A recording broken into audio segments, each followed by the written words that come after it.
All right, from Cyclones Stadium, welcome to tonight's broadcast of high school football as the Cyclones play host to the Blackhawks of Brooke Point. This is our pregame show. I'm Mark O'Connell, joined in the broadcast.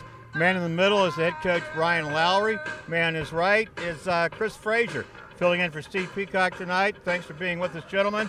Great night for football. Yes, and Coach, you guys are 3-0. We saw you defeat Culpeper. We've missed the last two games. How did you get here tonight?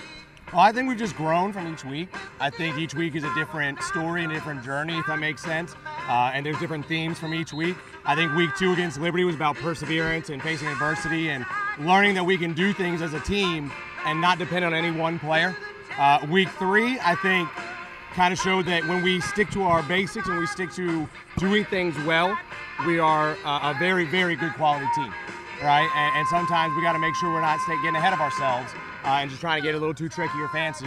If we just stick to our basics and we focus on executing exceptionally, we're going to be a great team. Before I turn you over to Chris, I just want to say that one of your assistant coaches is a friend of mine, and each week we talk about the games. He'll say, we're playing so-and-so, what do you think? And I'll say, I'm not so sure, what do you think? He said, well, we're going to have a pretty tough game tonight. Yes. That was Stafford. It was 28-0. It doesn't sound tough. Was it tougher than the score? Oh, absolutely. Now, Stafford is significantly improved from last year. I feel like we left some things on the field that we didn't execute perfectly. And really 28-0 happened towards the end, right? It was 11-0 at half, right? And just at half, we kind of regrouped, just kind of calmed down a little bit and talked about, hey, let's get back to doing things well, sticking to our X's and O's that are basics, right? And really our identity. And that's when we really cleaned things up. Defensively, I thought we were great last week, right? And we're going to have to be again tonight. Great. I'll turn you over to Chris Frazier. Sure. You guys said the key to the game with game 2 was perseverance, and then last week was kind of sticking to your game plan. Yeah. To be successful tonight, what do you think your game plan is going to have to be? I think it's weather the storm, right? So what we've talked about, it doesn't matter that they're 0-3. In reality, we're treating this like a playoff game because they're a 5A team. They're a high-quality 5A team, right? They've had a loss to Freedom Woodbridge that we probably would lose too, right? Freedom is a premier, excellent team, right? So I think you kind of wipe that one out and you look at the talents on that team, and it's going to be a tough game, right? Now, I'm confident in us. I'm confident in our abilities, but I think if you walk out there expecting to just roll, I think that's a mistake. We've talked about it as a heavyweight fight, but we're one of them. We're one of those heavyweights, and we're going to answer any call, and we're going to respond, and I'm excited to see how we do that tonight. All right, well, before if Chris may have more questions for you, but one comes to mind right now. We always talk about those all-important power points. Yes. In terms of determining playoffs and where teams get seeded, that sort of thing. I'm sure it didn't escape you to know that Brooke Point's a 5A school. Right. And you guys being 4A, you win tonight. That's a big win in terms of compiling points, is it not? Oh, it definitely is. It definitely is. I'll say we haven't focused on that, though. Sure. Our focus has really been about the theme of the game, if that makes sense, which is just this game. And how great do we want to be this game? And let's handle this respond to the challenge and respond to facing a great team, right? So, yes, it will help in playoff points. There's no doubt. But I don't want to look too far ahead. I'll focus on tonight, and let's win tonight. All right, and Coach, you talk about your players and everything. What's the current health report with the team? Anybody out of any major changes tonight? We've had a little bit of an injury bug last couple of weeks. I wouldn't say anything major, but some pieces that we'd like to rely on, some key backups, or maybe 1A type players, 1A, 1B. So they're not a true starter, but they rotate in quite a bit. So we're a little banged up. We have one starter who's out with a family issue this week, and so he'll be with his dad, and that's something we're just gonna have to overcome as well. All right, Chris, anything else? All good. Good luck tonight, Coach. Thank you very much. Coach, thanks for joining us in our pregame show and taking the time you took to go away from your pregame drills. And we wish you a lot of luck tonight. It's always great to see you. Yes, sir. Thank you guys so much. All right, good luck. Well, Chris, from having talked to the coach tonight, and I really like it that, like yourself in lacrosse, he's a very upbeat guy. He pays attention to the game and the little things, and you don't ever look past any opponent, and you can't go by a team record anyway because it has to do sometimes with strength of schedule. Brooke Point, he says, is a good team. They played some good teams and come up short. So obviously it's anyone's game tonight, and everything always has to be sat on the field anyway. Absolutely. And I think what Coach Lowry said about weathering the storm is going to be key tonight, coming out, not recognizing that it's an 0-3 team, just recognizing the play on the field tonight, and we'll see how it fares. Well, I'm looking forward to calling the game with you tonight. I'm glad you're here, and I just know it's going to be a great time, and you're going to be a natural. So looking forward to calling it with you. And, of course, working with Johnny behind the camera, Nicole Wooten back in the studio. We're part of a good thing, and I'm looking forward to calling the game. We've talked to the coach. He's excited about it. You can hear the noise in the background. The team's excited about it. I know we're excited about it. Let's take a break. When we come back, we'll have team captains to decide tonight's kickoff. Stay tuned. This broadcast is brought to you by the following community sponsors. Able Heating and Air, answering any and all questions you may have about your HVAC system. There's peace of mind knowing they are able to keep your home comfortable. Able Heating and Air, 718-7556. Battlefield Automotive, willing to take your trade and offer up to 125% of Kelley Blue Book Fair Trade value, along with a free trade appraisal. Battlefield Automotive, 547-3673. CFC Farm and Home Center, supplying your lawn and garden, pet, and farm needs since 1932. Hometown pricing and outstanding service at CFC Farm and Home Center, 825-2200. Found & Sons, more than a respected funeral home, they support youth at all levels so they can become tomorrow's leaders. Found & Sons, 825-3530. From shirts to banners and everything in between. Imprint your message on the community with Cash Imprints, 317-1473. K&M Lawn, Garden, and Arborist Supplies, now located directly across Highway 29 from Eastern View High School. K&M, from grass to trees, they aim to please. 825-8371.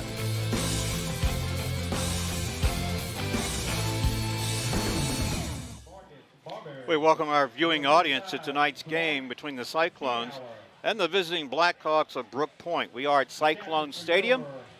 We are the Culpeper Media Network. I'm Mark O'Connell. The broadcast tonight, joined by Chris Frazier, Johnny Krawchuk behind the camera up top, and of course Nicole Wooten back in the studio. Chris, welcome aboard. Glad you're here. And we're going to be looking at team captains now, meeting in the center of the field to decide tonight's coin toss. Absolutely. Glad to be here. Thank you guys for having me. Can't wait for a Cyclone game day. Looking at those team captains for the Cyclones, left to right. Number 50 is Braden Walker. Number 24, Brett Clatterball. Number 2, Jaden Williams. And number 9, Xavier Carr. So these two teams, Chris, situated opposite tonight in the sense that the Cyclones come in 3-0 and the Blackhawks at 0-3. But as we talked to Coach Lowry in the pregame, you really can't judge a team by its record, can you? No, you can't.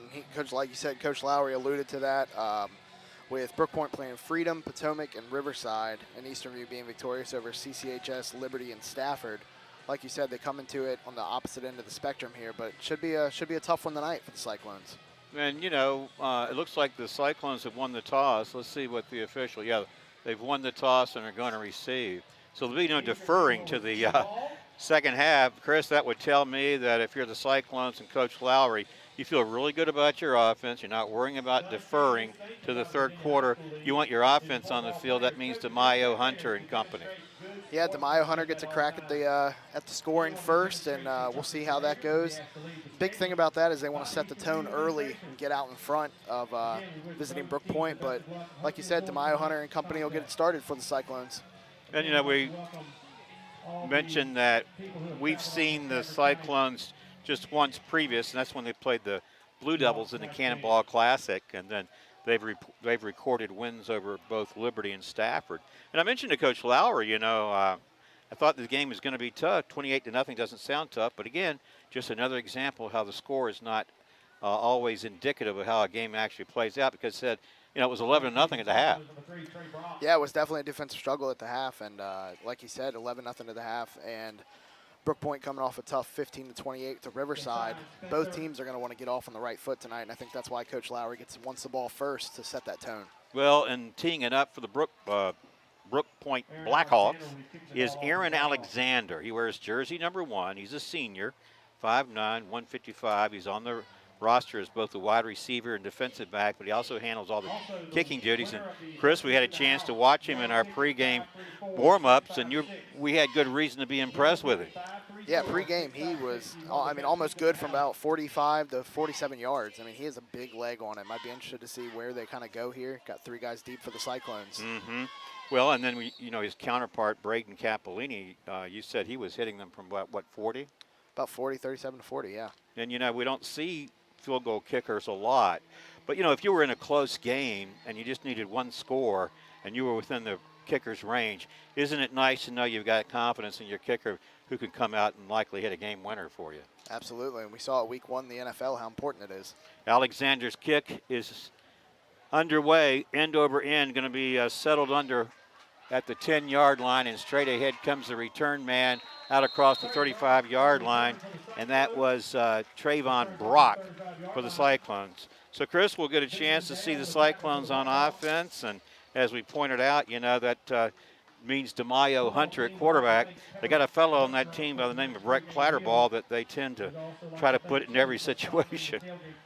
Yeah, Brett's one of those guys. He'll run the ball, catch it off the end at tight end. He'll go out wide and have the matchup. I mean, he's about 6'4", 6'5". I mean, so we'll see how he lines up tonight. Well, they're going to mark it at the 37-yard line. That's where the Cyclones will start here on offense, and they'll hand off over right tackle. Brooke Point will string this one out as the ball carrier is Jaden Williams. He's going to pick up a couple of yards just shy of that 35-yard line. Yeah, starting it off early on the run here. Looks like a couple skill players out there. Brett Clatterbuck as well as DeMaio Hunter. He's got to get involved in the running game as well tonight. I said 35. I meant to say just shy of the 40. It's at the 39. 2nd down and 8 from that spot. Opening minute here of this first quarter at Cyclone Stadium. You stay on the ground, and out across the 40 to the 41 is, make sure we get the player's number right there. Was it Jaden Williams That's again? Darius Stafford, actually, 23. 23. Okay, good call. Darius Stafford. All right, ball now just shy across that 40-yard line.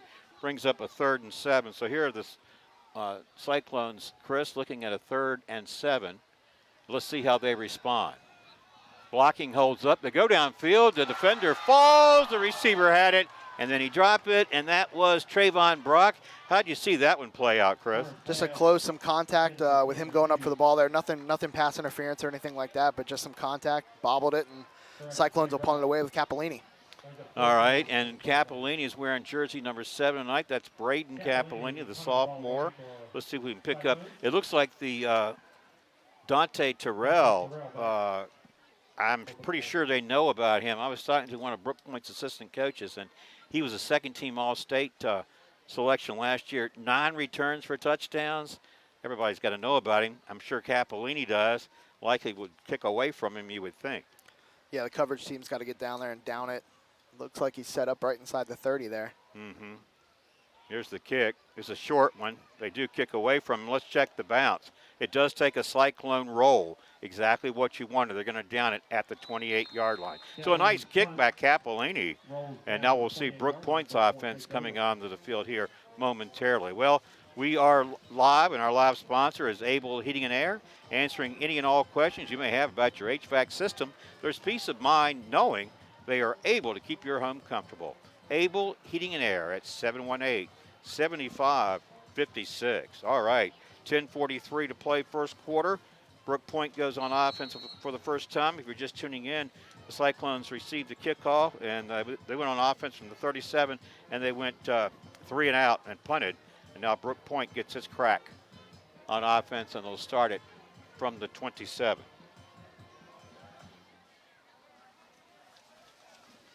Here comes pressure, and they do get to the running back before he can get started. Whistle blows. Braden Walker and a host of other blue jerseys in. Good penetration and making a tackle, looks like for a loss.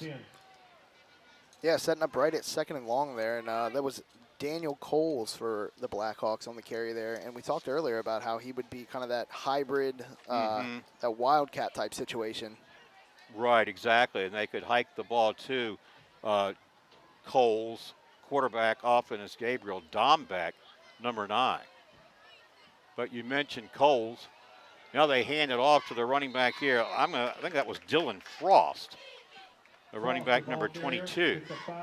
He's going to get some carries tonight. He got out across the 30. Yeah, they got to the 33, brings up third down and about 4. They seem to be a team that they're gonna run the ball a lot and keep it on the ground if they're running that Wildcat set, and see how many guys get touches tonight. Third and about 5. 9:45, clock ticking, first quarter, no score. All right, Brooke Point with its first third down situation. We got movement up front and likely an encroachment against Braden Walker and the Cyclones. That would cost them 5 yards, and it won't be enough for a first down, but it's going to change the complexion of things for the Blackhawks, Chris. 3rd and 5 or 3rd and 6 is different than 3rd and 1. Yeah, absolutely. Looks like they're still set up in that Wildcat set. See if they come out in the same thing here. Keep it on the ground with the short 3rd and 1. Cole's still in there. Daniel Coles, the running back. Well, they snap it to Coles.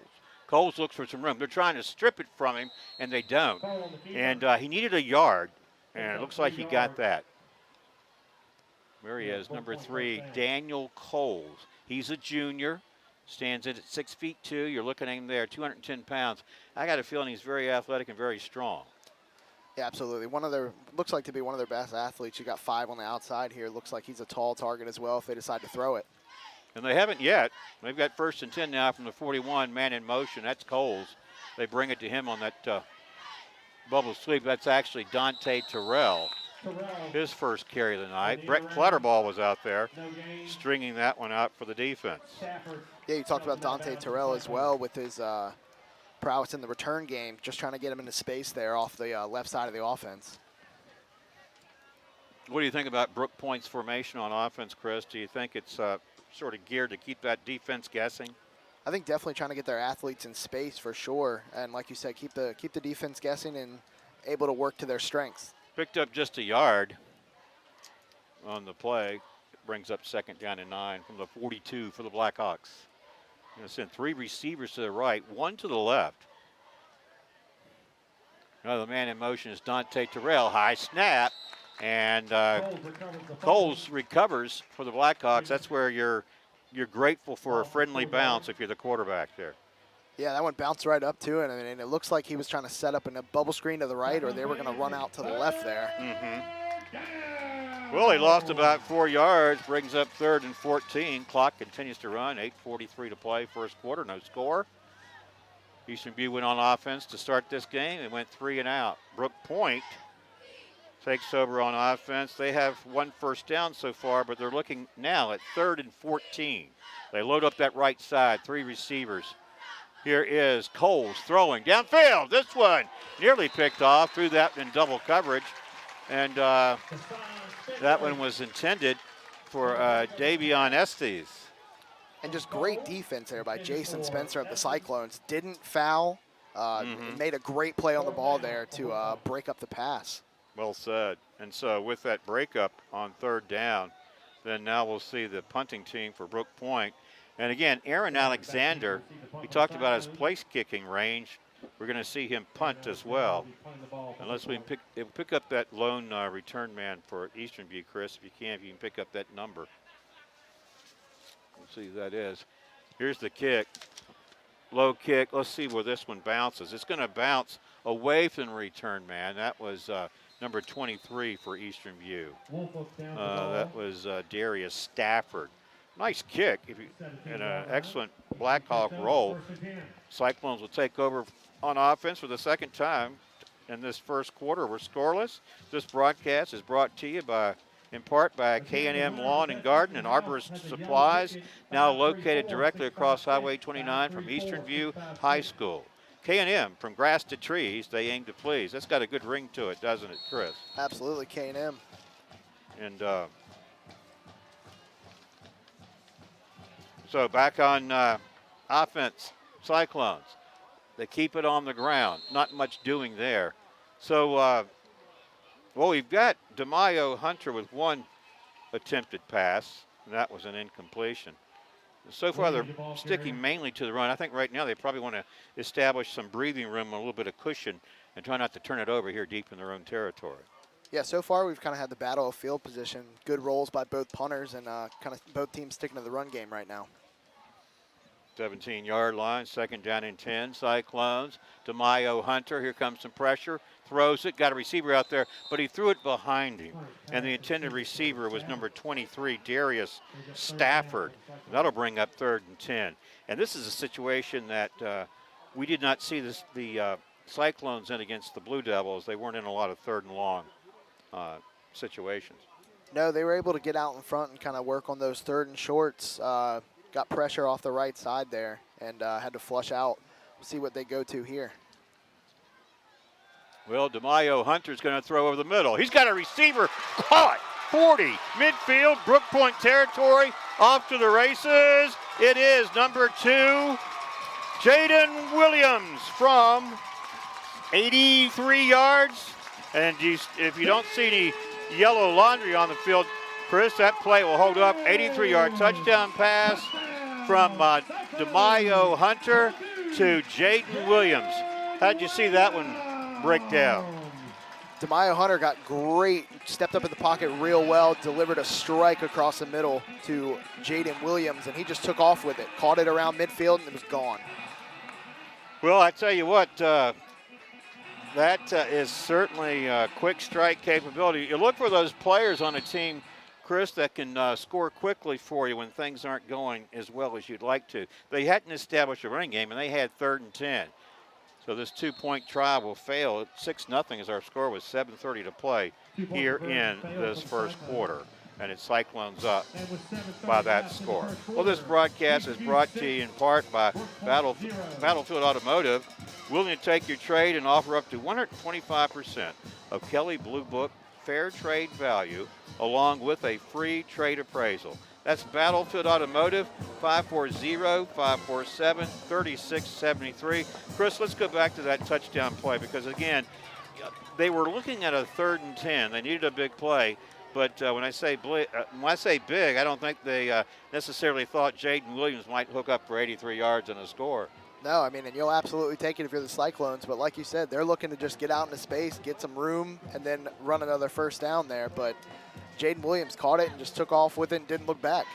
It's a great throw by DeMaio Hunter as well. And, really, once he got past that first defender, nobody else was back there to even think about slowing him down. No, he took off with it, and like I said, he was absolutely gone. And just can't say enough about the way DeMaio Hunter delivered that ball there. That was fantastic. And now if you're Brooke Point, you've got to be thinking about answering or at least orchestrating a sort of possession or drive that establishes your offense, whether you get any points or not. Yeah, and the way Brooke Point's moving around with that motion running game, I mean, they can quick strike as well. We'll see if they can break one loose here. You mentioned that Braden Capolini, the kicker, has a younger brother, Baylor, as well. Someone you know and someone maybe brought up on the team in case if needed. What is he, a freshman, I believe? Because I think Braden is a sophomore. That's true. This one's going to be fielded from the 5-yard line, and this is going to be Dante Terrell. And Mr. Terrell would like to get on track, but there's just too many blue jerseys out there swarming to him. So a good play by the special teams, and we've got a penalty flag down. That would be our second flag of the night. Yeah, the Cyclones were all over it on the special teams there. See what this flag is. Looks like the Blackhawks might be backing that spot up. Well, you look at the Cyclones celebrating. They've been in hearing range. They've heard the officials talk, and they know it's going to be working against Black Point. 7:22 to play here in the first quarter at Cyclone Stadium. 6-0 our score in favor of Eastern View. Here comes the call from the referee. So it'd be a holding or illegal use of hands against the receiving team. They marked this one off, and so Brooke Point will be starting in a hole just right at the 10-yard line. Yeah, Brooke Point's got a long way to go here. If they can sustain a longer drive and kind of set the tone back on that running game, we can see what happens, but they can't get stuck in that 3rd and long again. All right, let's check this formation. Daniel Coles is in there, number 3. And he's got running backs on both flanks of him. Dante Terrell is back there. Frost is back there. It's going to be a quick strike far side. Got a receiver down the sidelines. Good speed shown by Dante Terrell. We'll check the spot. Should be enough for a Blackhawk first down. Yeah, we're going to have a first down here. Looks like Dante Terrell got out in space again, and we've called his name a few times now, and that's going to have to be somebody that the Cyclones keep in their grasp and not let him get into the open field. Chris, I thought he had a first down, but the official marked it back. It looked like maybe he stepped out of bounds a yard shy of that first down marker, where it is a second down and 1 from that spot. Daniel Coles is going to throw. Man in motion. That was Dante Terrell. He's got it. Terrell is going to be tackled just shy of the 30-yard line. He only needed a yard, so obviously he'll pick up a first down. Another penalty flag down. Let's check the call on this one. Stabbing on the tackle for the Cyclones. And while they're sorting this one out, we'll tell you this broadcast brought to you in part by Found & Sons, which is more than a respected funeral home. They support youth at all levels so they can become tomorrow's leaders. Found & Sons, 825-3530. It's holding against Brooke Point. Holding on the outside there. Looked like one of their wide receivers got tangled up with one of Eastern View's corners there and negates a first down by the Blackhawks. Pushes a ball back to the 19-yard line. We play second down. Saying it's 2nd and 1.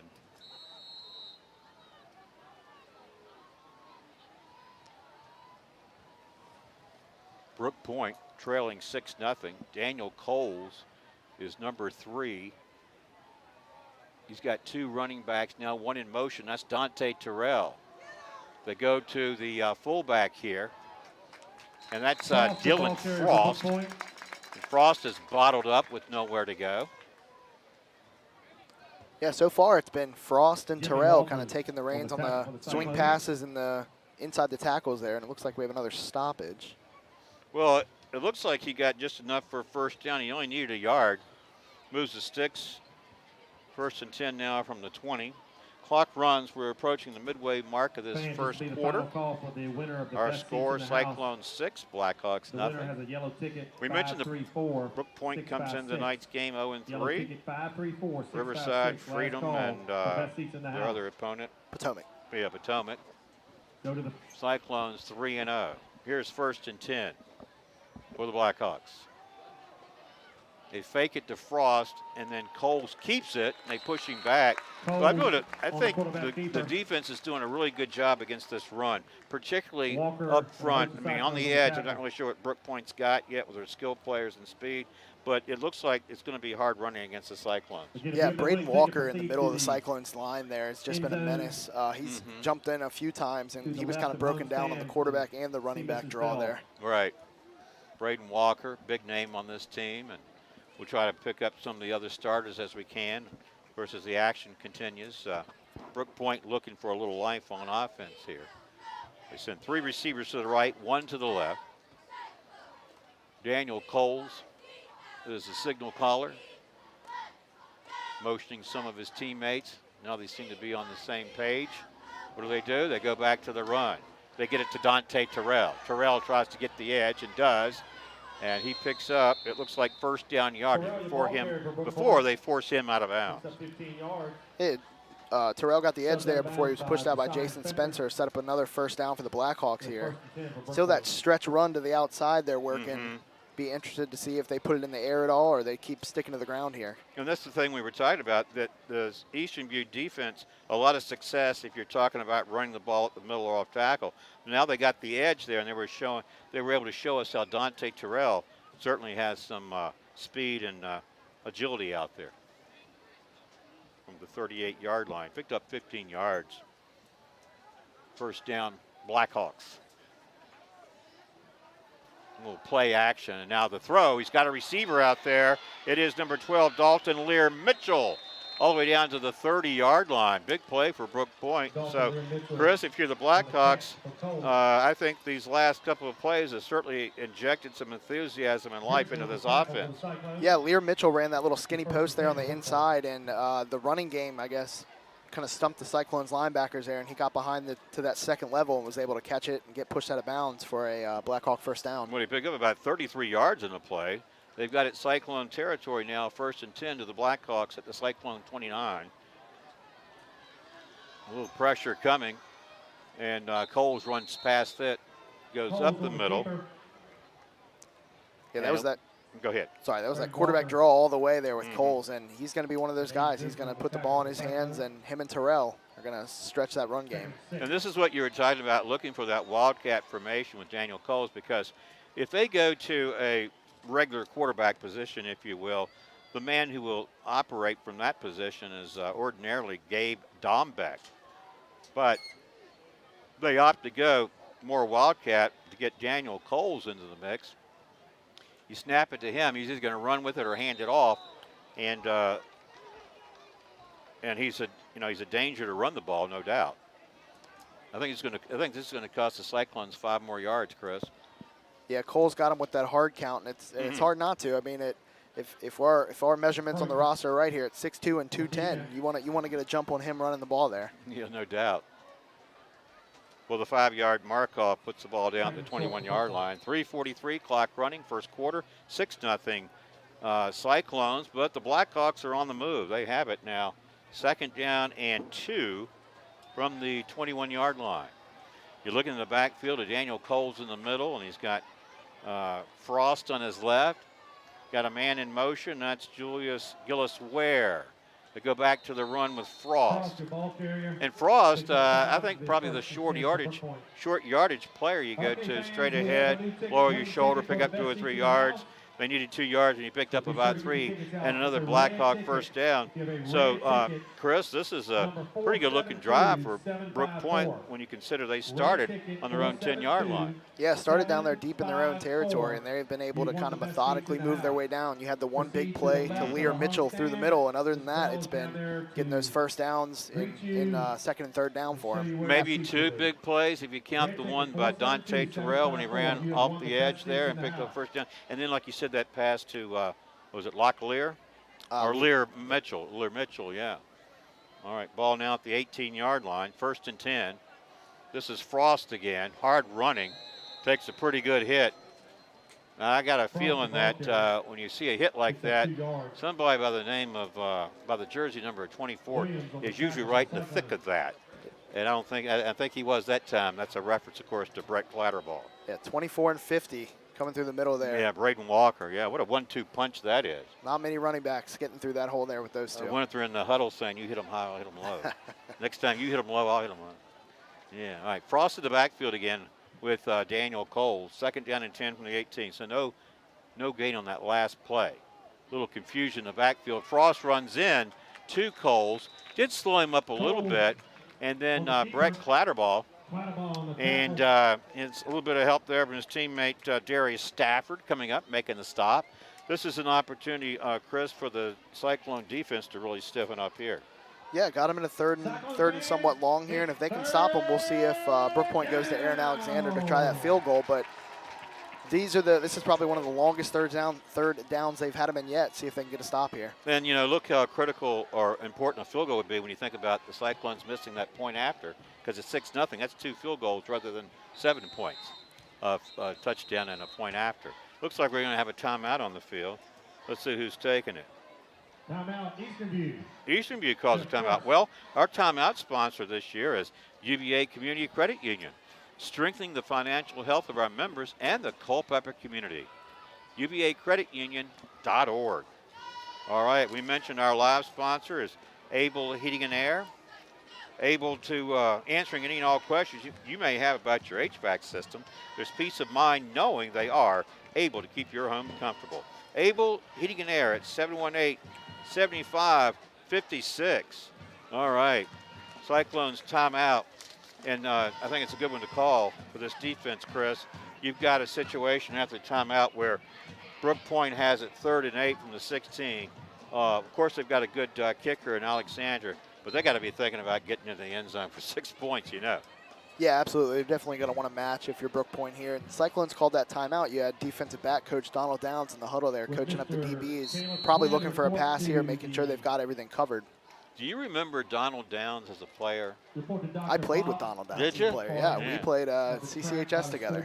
And you graduated in class of 2011? Yep, 2011, I yeah. mean, when you played at Culpeper, your coach would have been, was it March or Williams? It was March at the beginning, then Williams towards the end, yeah. I want to go back, revisit the thing on Donald Downs here in just a second. This is a big third down for the, and they fake it to Frost, and they swing it out there in the flat. They got this receiver, and it's Dante Terrell, and it looks like he may be into the end zone for the touchdown, and he is. From 16 yards out on 3rd and 8, Chris, and Brooke Point has responded, and it's probably no great surprise that they went to Terrell. I think they sold the play fake pretty good when they faked it to Dylan Frost. Yeah, they did. They definitely sent him around that right side there, or Terrell, I mean, and the wide receiver number 5, Davion Estes, went up and drew the corner, and he had free reign into the right side of the end zone there. All right, on what looks like a 2-point conversion, it is. And this is going to be Terrell, and he's going to walk into the end zone harmlessly, but there's a yellow flag down, and that means we're going to have to repeat this. Yeah, and we've seen both teams now go for that kind of offset look. We saw Clatterball throw the left side screen over here, and it looks like we might have a holding here on the run by Coles. And if that's the case, they might line up for the conventional point after. It is holding. So we'll mark this one off. I'll tell you while we get a chance, this broadcast brought to you in part by Cash Imprints. From shirts to banners and everything in between, imprint your message on the community with Cash Imprints, 317-1473. And CFC Farm and Home Center, supplying your lawn and garden, pet, and farm needs since 1932. Hometown pricing, outstanding service, CFC Farm and Home Center. Minute 16 to play, first quarter action. And after that penalty, Chris, obviously they're going to line up for the point after rather than go for the 2-point conversion. Well, the holder is Dante Terrell, and the kicker is Aaron Alexander. And as we mentioned, we had a chance to watch him in a pregame, and we were pretty impressed with him. The snap, the hold, and the kick is up, certainly long enough, and it is good. So with the point after being good, Brooke Point now has a 7-6 1-point advantage. But I was impressed with Brooke Point's drive because they started that drive on their own 10-yard line. They had a couple key plays, as we mentioned, that really gave them life, and then they put them in scoring range, and they took advantage of it. Yeah, they had the 2 or 3 plays that were plus 10 yards, and I mean, they chewed up about 5 minutes off the clock there. Not that you're worried about clock management yet in the first quarter, but definitely a methodical drive going down the field by the Blackhawks there. Something to look at later with them scoring on that 3rd and 10 for sure. Well, you know, and of course, as you pointed out, I think astutely, you're not necessarily thinking about clock management this early in the game, but it's got to be a real bonus to think that you not only scored, but you capped it by also chewing up clock. That meant that you kept the other team's offense off the field. And that meant you kept DeMaio Hunter and Brett Clatterball and some of these other guys, you know, like Jaden Williams off the field. They can't hurt you when they're on the sideline. Yeah, and we saw it with the quick score last time. I mean, the Cyclones can score very quickly. We saw it in the Culpeper game as well with the big play to Travion Brock in that game. I mean, where if they can score quick, that might be their best defense is to just run the ball and keep them off the field. And that might be the move that they're making to stick with Coles at quarterback as well. Exactly. So we may very well see Gabe Dombeck play quarterback, but one of the coaches told me that, yeah, he's typically the starter, but you're gonna see another guy out there tonight. He didn't say who, but the answer is obvious. It's Daniel Coles. What's your assessment of Coles so far? Coles throws a good ball. I mean, he was out there. We talked before about him being that wildcat type quarterback that some of the coaches told us, but he can throw the ball, and he's definitely aware of the offense and running it there, especially getting on the edge there with Terrell. Well, predictably and naturally, you know, when the opposing team scores and takes the lead, it makes the crowd a little more quiet here, because this one's going to be a touchback, and the Cyclones will take over at their 25-yard line. We're down to minute 16 in this first quarter. And as you pointed out, Brooke Point used a lot of that clock on that drive. 90 yards, started at their own 10, and I think I had them, let's see, 14 plays unofficially. 90 yards, capped by that 16-yard catch by Dante Terrell. Obviously, he's one of their athletes. Obviously, yeah, absolutely. And we just don't see drives that long in high school as much anymore, so tip the cap to them. Cyclones back on offense. They pitch it to Clatterball, his first run of the night. He made the first guy miss. You almost have to get any yards these days, you know. And he made the first guy miss, and then he got out to the 30-yard line. He'll pick up about 5 yards on his first carry of the night. Yeah, like you said, you've got to make a guy miss now. I mean, you have plays designed now where you're going to let a guy come free, and you're either going to kick out block with a tackle and see if they can get a guy getting east and west and then getting up the field. But Brett Clatterball made a great stiff arm there before getting about 6 yards. Exactly. Well, our final 40 seconds are ticking off this first quarter clock. Here's a nice cut by the running back. Nicely done. He got out across the 40-yard line. And that was number 23, Darius Stafford. 15-yard pickup and a Cyclone first down. They mark it now at the 43. In the Blackhawks corner there, Jackson Breeden might have made a touchdown-saving tackle. It looked like Stafford might have broke that one. All right. First down, DeMaio Hunter going to air it out. And this one's going to be incomplete. Well, he had double coverage out there. He was trying to get it to his receiver, Trayvon Brock. And good time to throw it when you have a first down like that. You come back, the clock is killed with 20 seconds to play. You've got 2nd and 10 from your own 43-yard line. You've got some big play capability. You've got the ability to grind it out too with the run between Clatterball and Jaden Williams. Let's see, Darius Stafford, DeMaio Hunter handing off. No, it's play action. He's going to keep it. He's looking for a little running room, and he can't find any. As the Blackhawks there, number 7, Donovan Grayson, number 14, Jordan Grayson, combined for the tackle. Yeah, the first true carry there for DeMaio Hunter. Just didn't get space on that side like he wanted. And looks like we're going to have a 3rd and long, bringing it up into the second quarter here. Yeah, we've played one here at Cyclone Stadium where it is our score. Blackhawks 7, Cyclone 6. We'll take a break and come back to the second quarter right after this. This broadcast is brought to you by the following community sponsors. Able Heating and Air, answering any and all questions you may have about your HVAC system. There's peace of mind knowing they are able to keep your home comfortable. Able Heating and Air, 718-7556. Battlefield Automotive, willing to take your trade and offer up to 125% of Kelley Blue Book Fair Trade value, along with a free trade appraisal. Battlefield Automotive, 547-3673. CFC Farm and Home Center, supplying your lawn and garden, pet, and farm needs since 1932. Hometown pricing and outstanding service at CFC Farm and Home Center, 825-2200. Found & Sons, more than a respected funeral home, they support youth at all levels so they can become tomorrow's leaders. Found & Sons, 825-3530. From shirts to banners and everything in between. Imprint your message on the community with Cash Imprints, 317-1473. K&M Lawn, Garden, and Arborist Supplies, now located directly across Highway 29 from Eastern View High School. K&M, from grass to trees, they aim to please. 825-8371.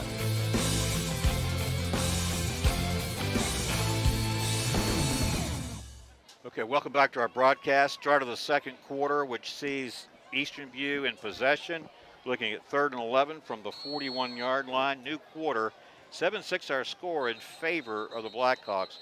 And just like that, we have a whistle and stoppage. It's going to be a timeout taken by Eastern View. Well, our timeout sponsor, again, we mentioned is UVA Community Credit Union, strengthening the financial health of our members and the Culpeper community. That's UVAcreditunion.org. Well, Chris, I want to go to you.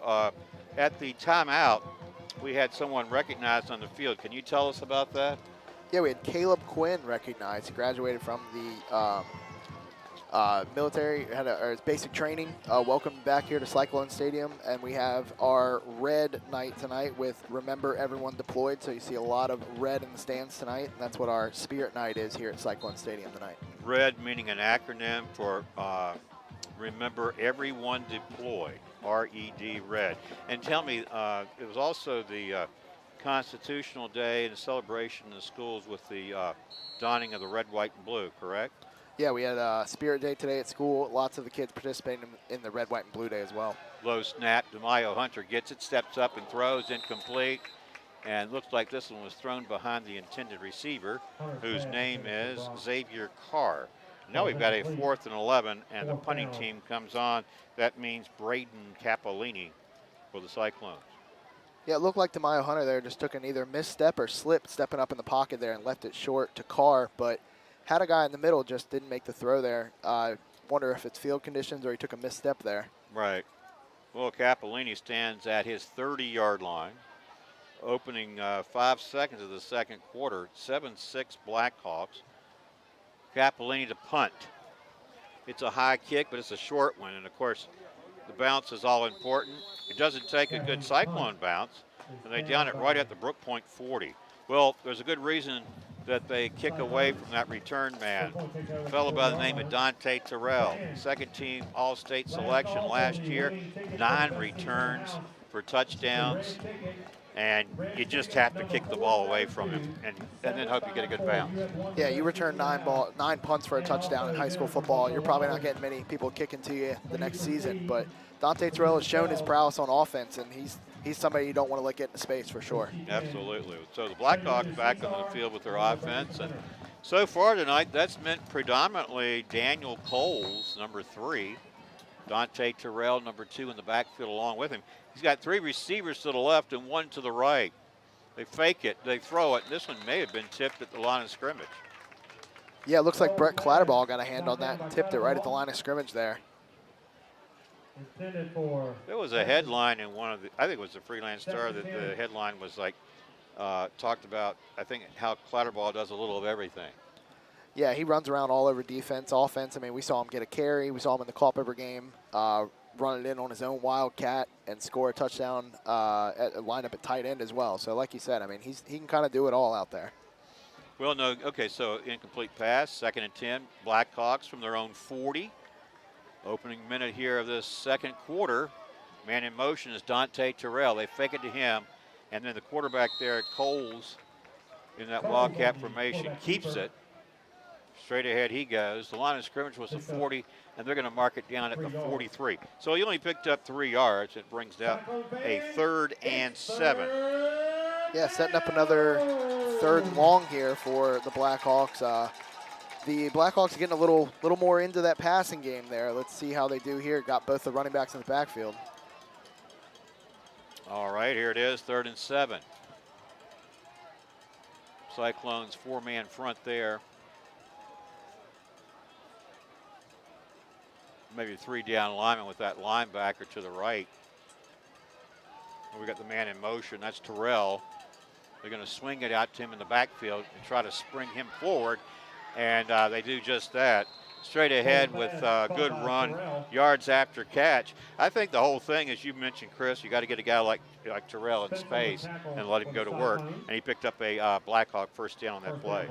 Yeah, they've run that flat screen for him just a few times. And the one time on the missed snap over here, they were running the same thing. And they're, like you said, they're just getting them into space and letting their athletes work instead of in between the tackles. 1st and 10, Blackhawks from the Cyclone 45.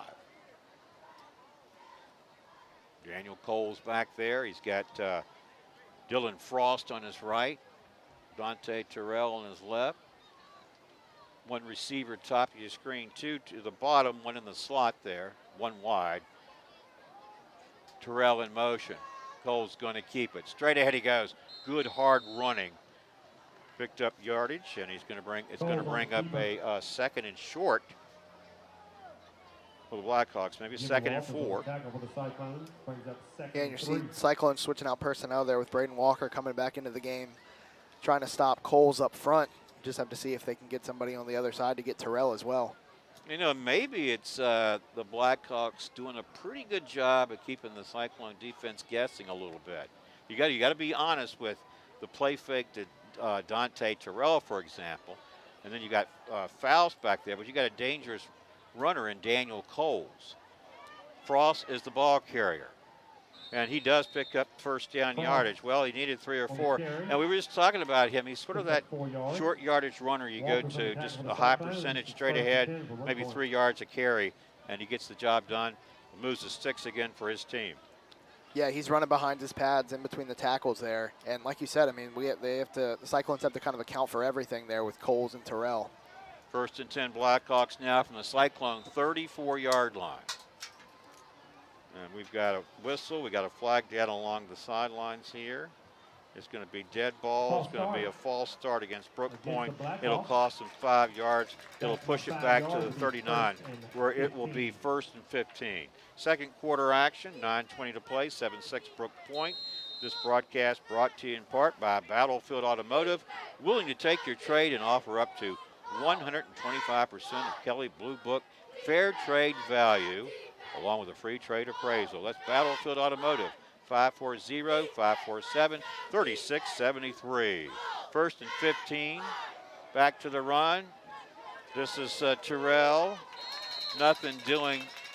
Cyclones sniffed that one out quickly. They really put the blue jerseys in there. And Chris, that includes 54, Jimmy Waters. Yeah, Jimmy Waters was in there as well as Datrez Gahagan, and they just kind of set the edge there and made him jump back into the inside where they had help. Really nice working with you tonight, Chris. And, you know, I want to be able to inform the viewing audience of maybe some things they don't necessarily know, but I think a lot of people recognize your name as a guy who grew up here and knows about Culpeper and knows about Eastern View. Frost again. The ball carrier, he lost it. Fumble on the play. Clatterball may have recovered it for the Cyclones. We'll check the signal here. You've got Clatterball down there, Jimmy Waters down there fighting for it as well, and it looks like Clatterball.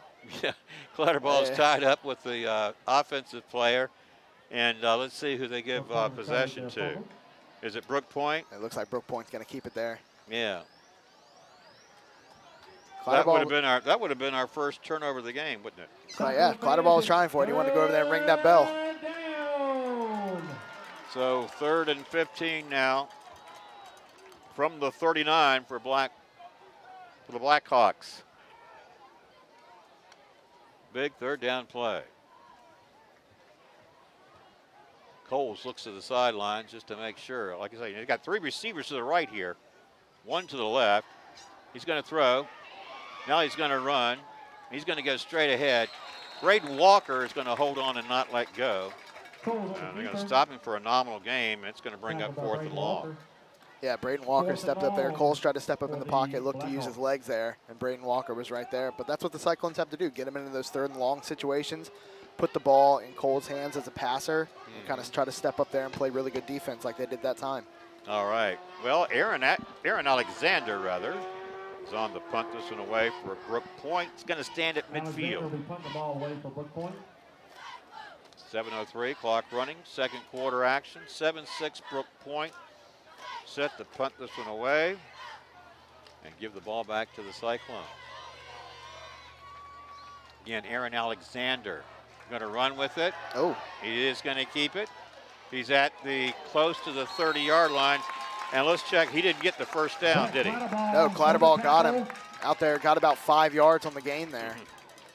So maybe not a bad time to do something like that. You think about a punt. It goes in the end zone. The other team gets it at 25.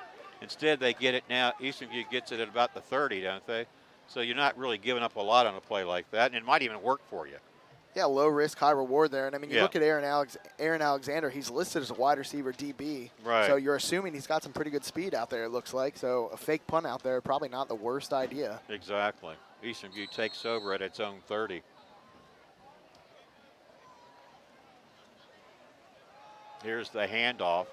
Left tackle, nice tackle made there, solo tackle of Darius Stafford. Darius Stafford. Tackle made by number 20, James Carter, linebacker. Stafford picked up 2 yards.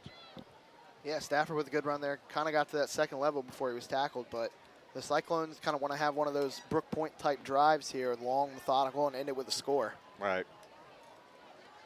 DeMaio Hunter, your quarterback. Here comes the pressure. He can run away from it. He looks downfield. This one nearly picked off. This was thrown over the reach there. The intended receiver was number 10 for Eastern View, and that's Keegan Murphy-Brown. Looked like Keegan Murphy-Brown there snuck off into the middle of the field there, and DeMaio Hunter tried to hit him with pressure, or off the pressure there. Just missed him high a little bit.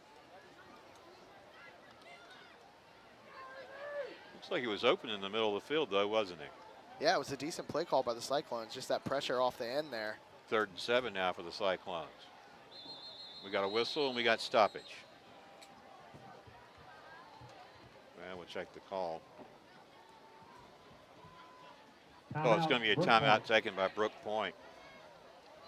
Well, we mentioned that our live sponsor is Able Heating and Air, answering any and all questions you may have about your HVAC system. There's peace of mind knowing they are able to keep your home comfortable. Able Heating and Air at 718-7556. Well, Chris, if you were, if someone in the viewing audience just happened to tune in right now, 6 minutes halfway through the second quarter, what would they ask you in terms of what have they missed so far? I think a quick start by the Cyclones, getting on the board early, just not getting that extra 2-point conversion that they had there, and then a long, methodical drive by the Blackhawks to get them back in the game. See if the Cyclones can score here before halftime and go into halftime in the lead. Game time will be 6 p.m. Brooke Point had, like you said, that long, sustained drive, 90 yards they went, and a touchdown. Then they did get, they were lined up for the 2-point try, but they had that penalty that pushed them back. They went for the point after.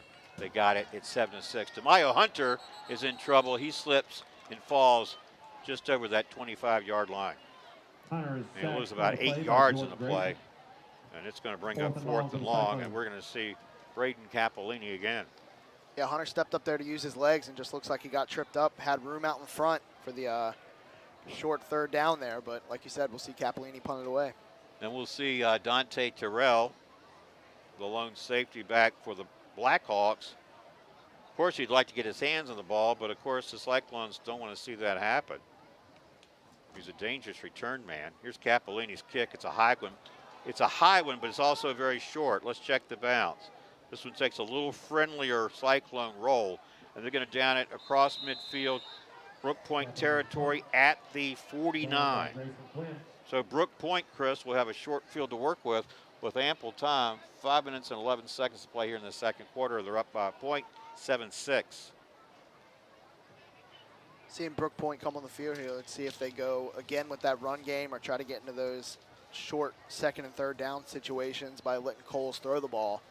Either way, they're going to try to take their time and get their playmakers into space. Okay, well, this broadcast brought to you in part by Found & Sons, more than a respected funeral home.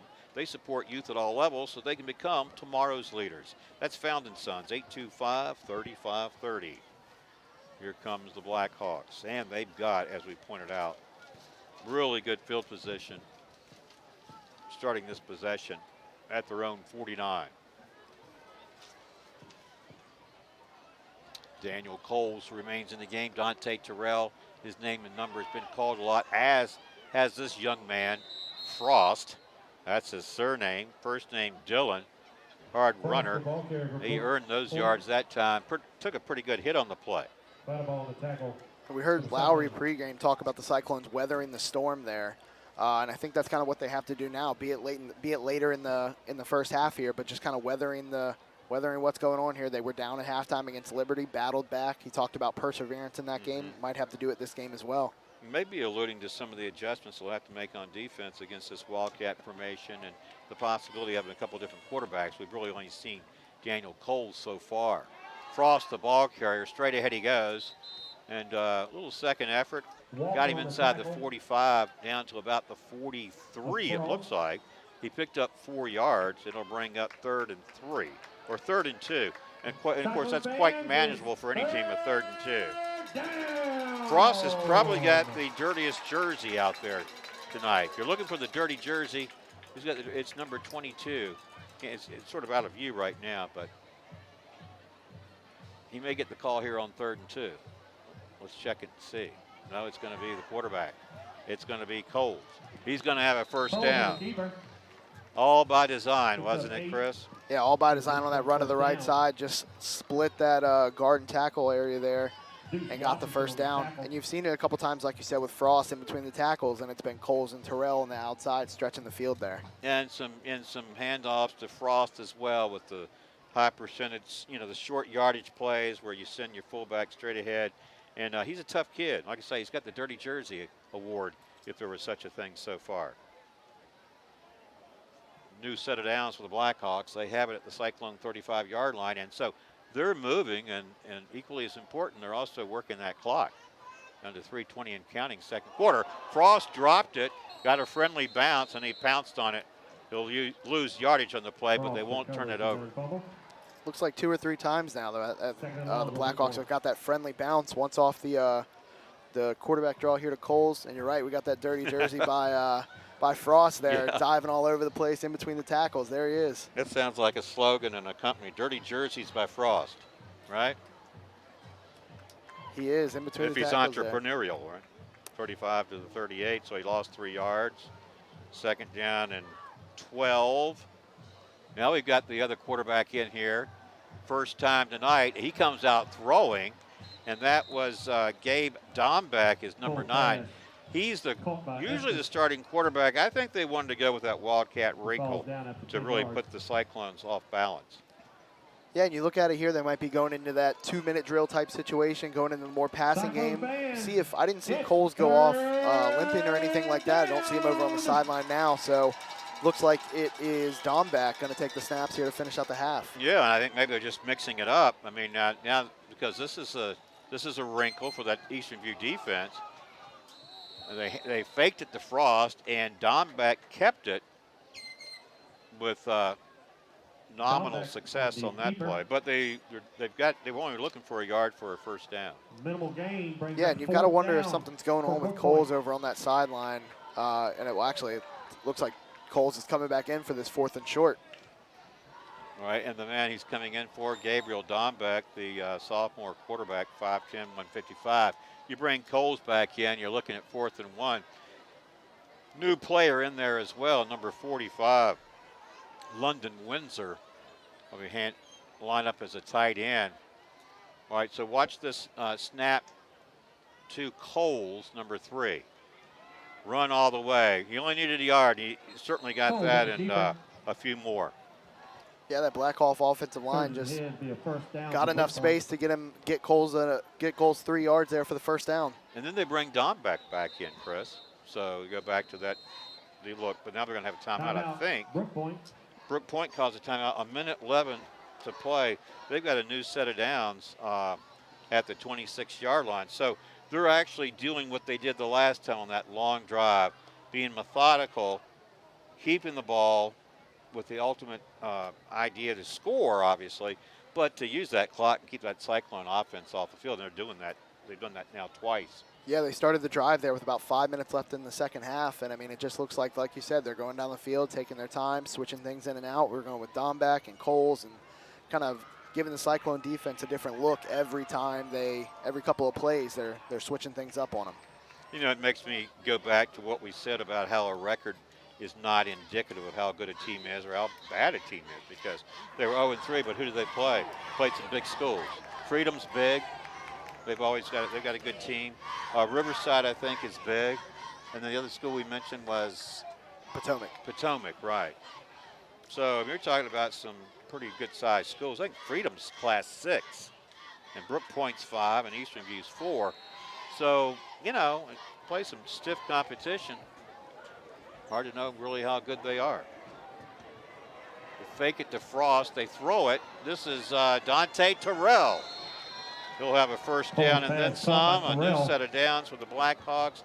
The clock approaches the 1-minute mark. It will run. I'm not sure about Brooke Point's timeouts or time management skills here, but they're in contention, but they do have to be mindful of the clock.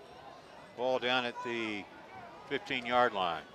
They fake it to Frost. Straight ahead is Coles trying to break a tackle. Can't do it. Braden Walker and a couple other Cyclones held on and made sure he went to the ground. Timeout. So we do have a timeout taken by Brooke Point. Let's check where we are, Chris. Ball is inside the 15. call it the 12, and it is going to be second down.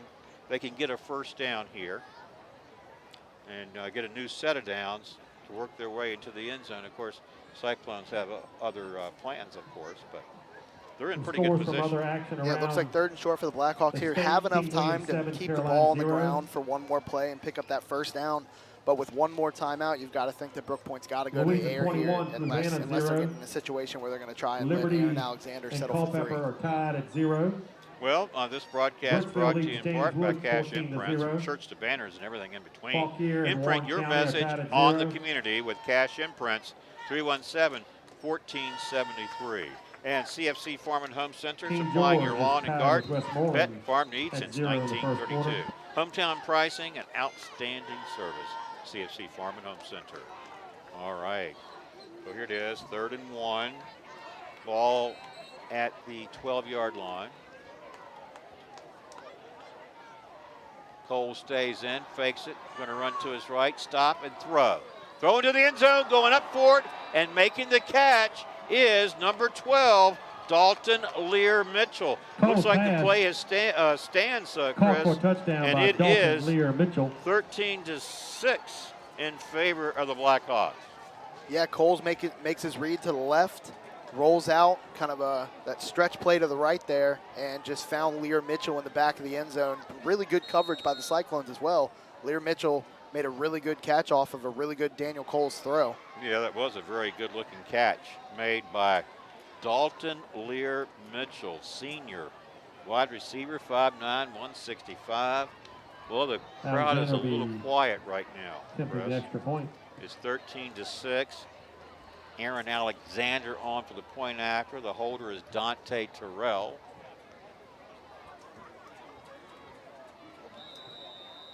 So the Blackhawks not only scored, but they used a whole lot of that clock. Now we've got a delay of game penalty against Brooke Point. Certainly not going to take Alexander out of his range. So it makes you wonder, though, will that missed point by the Cyclones come back and haunt them? Yeah, it can. You go 6-14 here. The next score, you'd have to go for 2 to tie. And like I said, the Cyclones probably aren't worried about that 2-point conversion just yet. Not yet. But those extra points always come back. You see it in the college and the NFL games all the time. Exactly. All those little things add up. And this kick is good. Our score, 14-6. Blackhawks, 28 seconds remaining here in this second quarter. All right, well, this broadcast is brought to you in part by K&M Lawn and Garden and Arborist Supplies, now located directly across Highway 29 from Eastern View High School. K&M, from grass to trees, they aim to please. Well, Chris Frazier in tonight for Steve Peacock, and I just want to just remind the viewing audience about some of your background. You went to Culpeper County High School, and I believe you graduated in class of 2011. Yes, I did, 2011. Went on to Shenandoah University, majored in kinesiology. Now, to the layman like me, what exactly does that mean? They changed it a while back to exercise science to make it a little bit more simple. So basically exercise science. I went to school for basically athletic training for a little bit, and then ended up switching back into teaching. All right, and so and you teach at Culpeper Middle School. You teach science. Yep, 6th grade science at Culpeper Middle School. How did you end up teaching science of all things? It was something that I ended up getting a minor in when I was in college. You got to pick up a minor when you're there. So I picked biology, and I actually, when I worked at Eastern View my first year, as a long-term sub for ecology. So I just kind of stuck with it, and here we are 8 years later. So you feel like you found your niche? Yeah, I do. I like it. I love being there at the middle school level. It's great. And then your wife, she teaches? Yep, math teacher over here at Eastern View, so keeping the connection strong here. And so also, you know, Chris is not only a graduate of Culpeper, but, and as you said, a teacher at Culpeper Middle School as we watch this return. But, you know, you're the Eastern View boys varsity lacrosse coach, too. And I think what I'm getting to with all this is that when you think about your background and what you're doing, and your wife, is she from this area as well? No, she's from Western Pennsylvania. Well, Western Pennsylvania. And she came down to teach? Gee, I think I've heard that a few times from folks from Pennsylvania, right? Yeah, we've had a few. We make them, we get them down, and they end up staying. Well, you know, and I've met a lot of people at different schools from Pennsylvania come down to teach. So anyway, the point being that you and your wife are certainly familiar with a lot of the people in Culpeper and the youth community, if you will, whether it's the Blue Devils or Cyclones youth. Yeah, it's definitely nice something to be in that area and just kind of, you watch some of these kids. I see them at the middle school level, and then they come up to the high school level, and they either play for me or they play football, or they keep up with the athletics, and it's always good to see them grow up through the sports here. 14.3 seconds showing on the scoreboard clock here in the second quarter. Cyclones down by 8 points, 14-6 to the visiting Blackhawks of Brooke Point. And you know, when we had that break, we had the young man who was recognized on the field, and you remembered him by name as well. I did. Caleb Quinn, a guy that I coached when I was coaching wrestling with Eastern View head coach Chris Taylor now at CMS. He was an 8th grader when we had him, and came through Eastern View, did 4 years here, and I think he was a regional finalist and went on to states for the Cyclone wrestling team his senior year. Very good. So you had the wrestling background at Culpeper, and then of course you're coaching lacrosse at Eastern View. All right, here the Cyclones looking for a little life here. Throw this one away. Incomplete pass, stops the clock. 11.6 seconds to play, second quarter action. Cyclones looking at about a 3rd and 2. It looks like we just had a miscommunication there between Hunter and Clatterball. Clatterball went about 10, and the pass went about 11 or 12. So, is it enough time for the Cyclones to try to put a score on the board? They're going to need a big play to do it. Who will they go to? DeMaio Hunter looking for a little help, being chased. Throws on the run, throws it downfield. This one nearly picked off. Threw that one in traffic, and it looked like Brett Clatterball was sort of hoping for a flag on the play. Won't get one. Yeah, Hunter was flushed out there, and you try to throw it to the biggest guy on the field, Brett Clatterball there to make a play, but looks like the Cyclones will, on 4th down here, probably just have Braden Cappellini run around and punt it with no time left out of bounds to keep it out of Terrell's hands. Right, so likely the final play of this quarter, as you pointed out. 3.4 seconds showing. 4th down and 2. They don't bring Cappellini in. What's up with this, Chris? They're going to go for it? Let DeMaio Hunter. There you go, stepping up. Going to wing it downfield. Who can catch it? It is caught by the Cyclones. He won't be able to make it to the end zone, but he was one tackle away from making it into the end zone right before this first half expired. And that's a reference to number 23, Darius Stafford. What a play to end this second quarter. Wow, and I mean, that's got to feel good if you're the Cyclones that you complete that and you get down the field. I mean, it can happen and you can make those plays. And Darius Stafford made a heck of a catch down there. Just unfortunately ran out of time. Yeah, they recognize, hey, if you catch it, the guys don't bring you down, you're in the end zone. So that's how this one's going to end. We've played half a football game here at Cyclone Stadium. The two teams go to the locker rooms for the intermission with the Blackhawks on top, 14-6. Enjoy the halftime. We'll be back for the 3rd quarter. Keep it right here. You're watching Cyclones football on the Culpeper Media Network.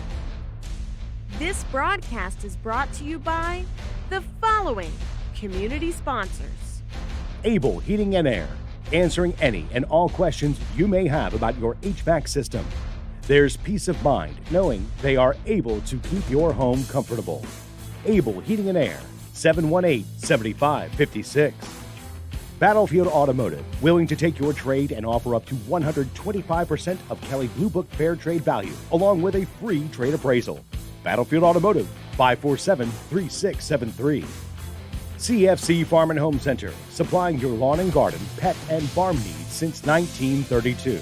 Hometown pricing and outstanding service at CFC Farm and Home Center, 825-2200.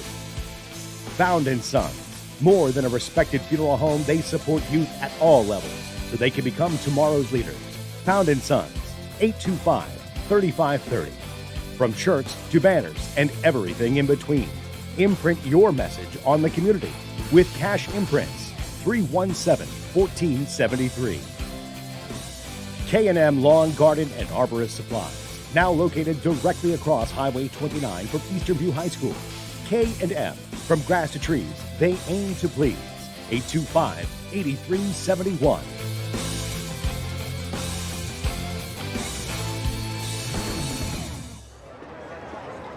Drum Major Valerie Alvarado Alas. Is your band ready?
Great job from the Eastern View marching Cyclones.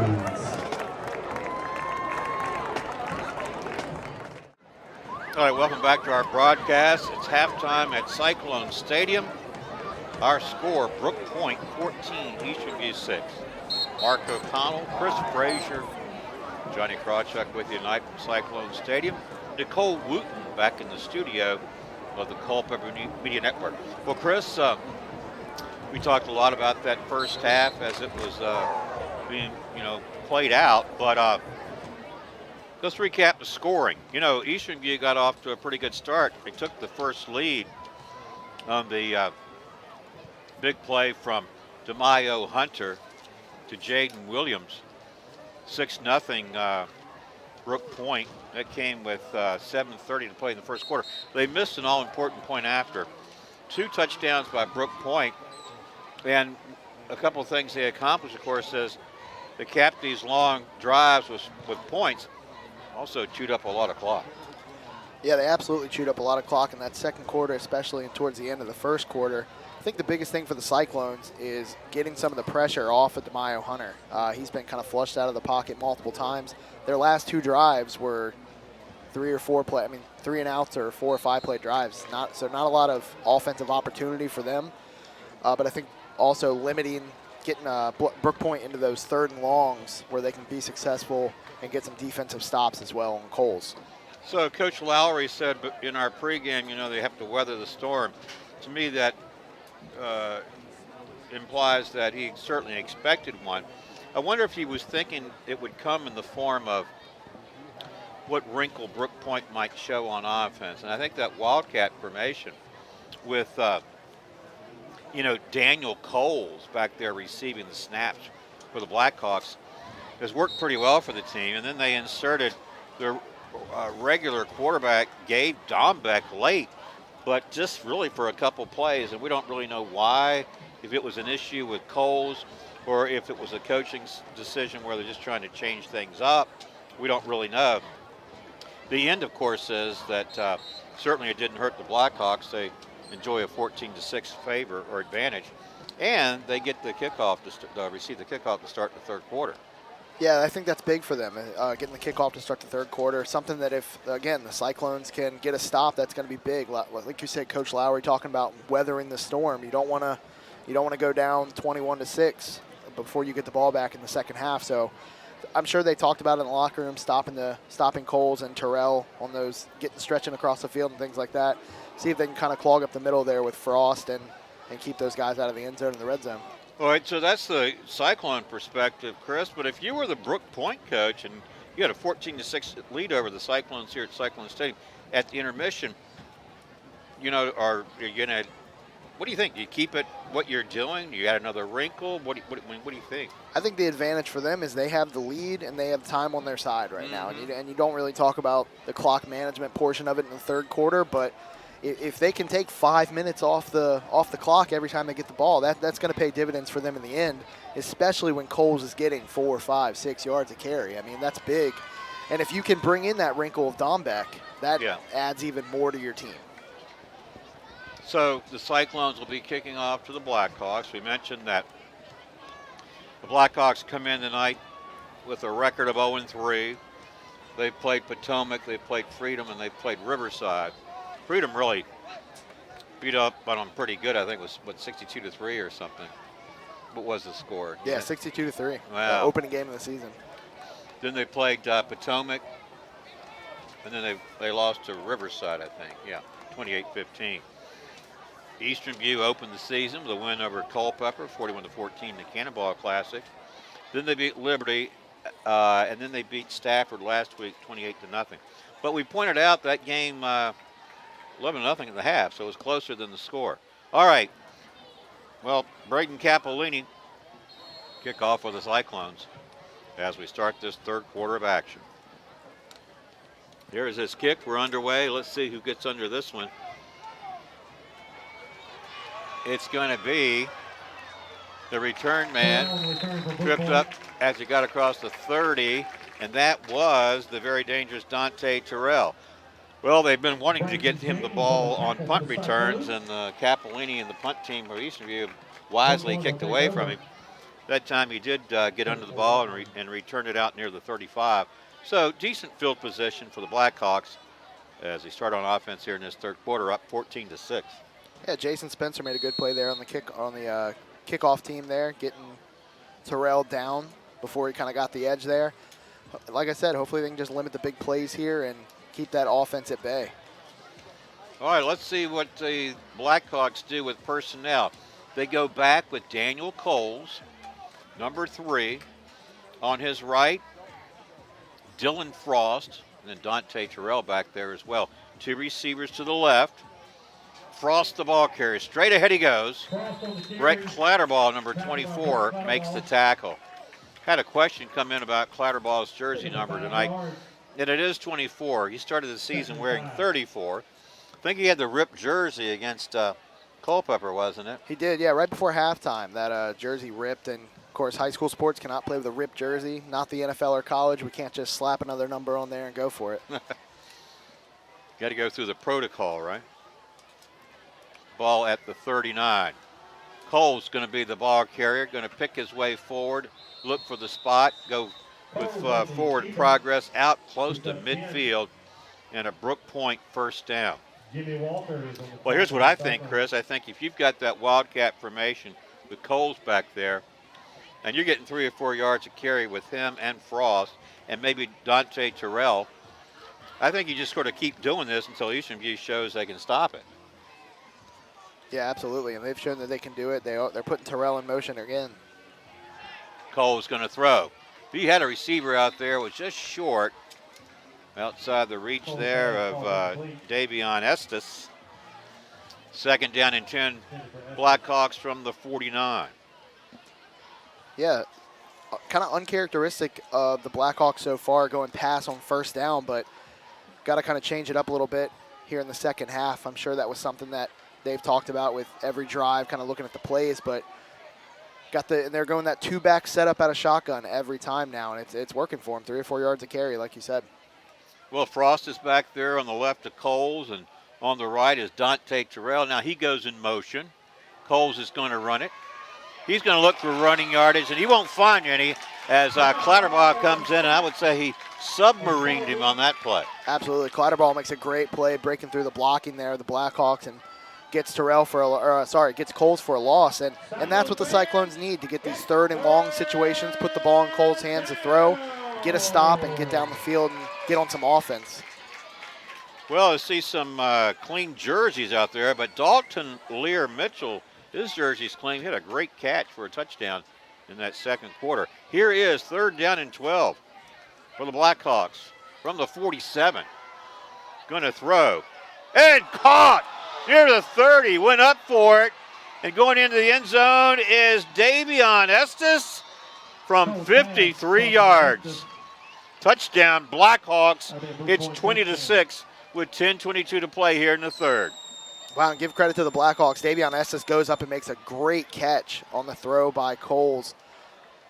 Just goes up, high points the ball, takes it out of the hands of the 2 Cyclones corners there. You know, I watched that play unfold, Chris, and I thought, well, the coverage looks like it's there, but your receiver timed his jump, and Davion Estes, on the roster at 6'3", 175. You want to talk about a reach advantage? He used it to his advantage for certain, as Coles, or make it Terrell rather, goes into the end zone untouched for the 2-point. So Brooke Point now up 22-6 with 10:22 to play. And remember, they were looking at a 3rd and 12, weren't they, when they converted on that 53-yard touchdown pass? Yeah, the first touchdown from Coles to Terrell was on a 3rd and 10, and then that one on a 3rd and 13, 3rd and 12. I mean, it's the big plays. Got to limit those big plays. We talked about it last week at Culpeper as well, limiting the big play, and just something that the Cyclones got to get on still plenty of time, got to get on their offensive game here and make this a little bit closer. 4 games into the season now, Chris. This is probably the first time Eastern View finds itself in a position where they have to play come from behind football. Yeah, I think definitely their biggest deficit of the season. They were down shortly against Liberty, but nothing to Right. this extent. But I think that's what Lowry talked about, that perseverance, and they've got to kind of reach down here and get into that. And it only takes one. You score here, you can make it a one-possession game, and then there's plenty of time again. The Cyclones' quick offense just has to work. Yeah, exactly. Aaron Alexander is teed it up for the Blackhawks. They currently enjoy a 22-6 lead here in the third quarter. They used 1 minute and 38 seconds on that drive. It started at their own 34-yard line. They capped it with a 53-yard scoring toss. Daniel Coles to Davion Estes, and then the two-point conversion by Dante Terrell brings us up to date 22-6 in favor of the Blackhawks. Third quarter action, 10:22 to play. Here they keep this as a squib kick, trying to go sort of on sides, if you will. Catch Eastern View napping. Didn't do it. Eastern View received the ball. I believe it was number 18, Aiden Grimsley. Put your good hands people up there in front. And so the downside of that, if you're Brooke Point, is you didn't recover it. Now Eastern View has a short field to work with. Yeah, risky kick there to start off the second half of the Cyclones offense here, but they just really, it was a very quick kick, and props to Aiden Grimsley being on his toes and ready. Usually you're waiting for them to kind of break out, and then they receive that kick. All right, Cyclones need to put together a drive here, down 22-6. DeMaio Hunter's going to keep it, going to look for a block, and he's going to be knocked out of bounds by Brooke Point's Jackson Breeden. And DeMaio Hunter gets out to space there, gets about 3 or 4 yards. See if the Cyclones go back to the air here, get Brett Clatterball involved in the offense to shore up this second and long. Yeah, he picked up 3 yards, 2nd and 7. Cyclones. DeMaio Hunter, the quarterback. Brett Clatterball is in there, that backfield. He's going to swing it out here to Williams. Coming up and making the initial hit, Bryce Lewis slowed him up, and then he had some help come over and brings up a third down.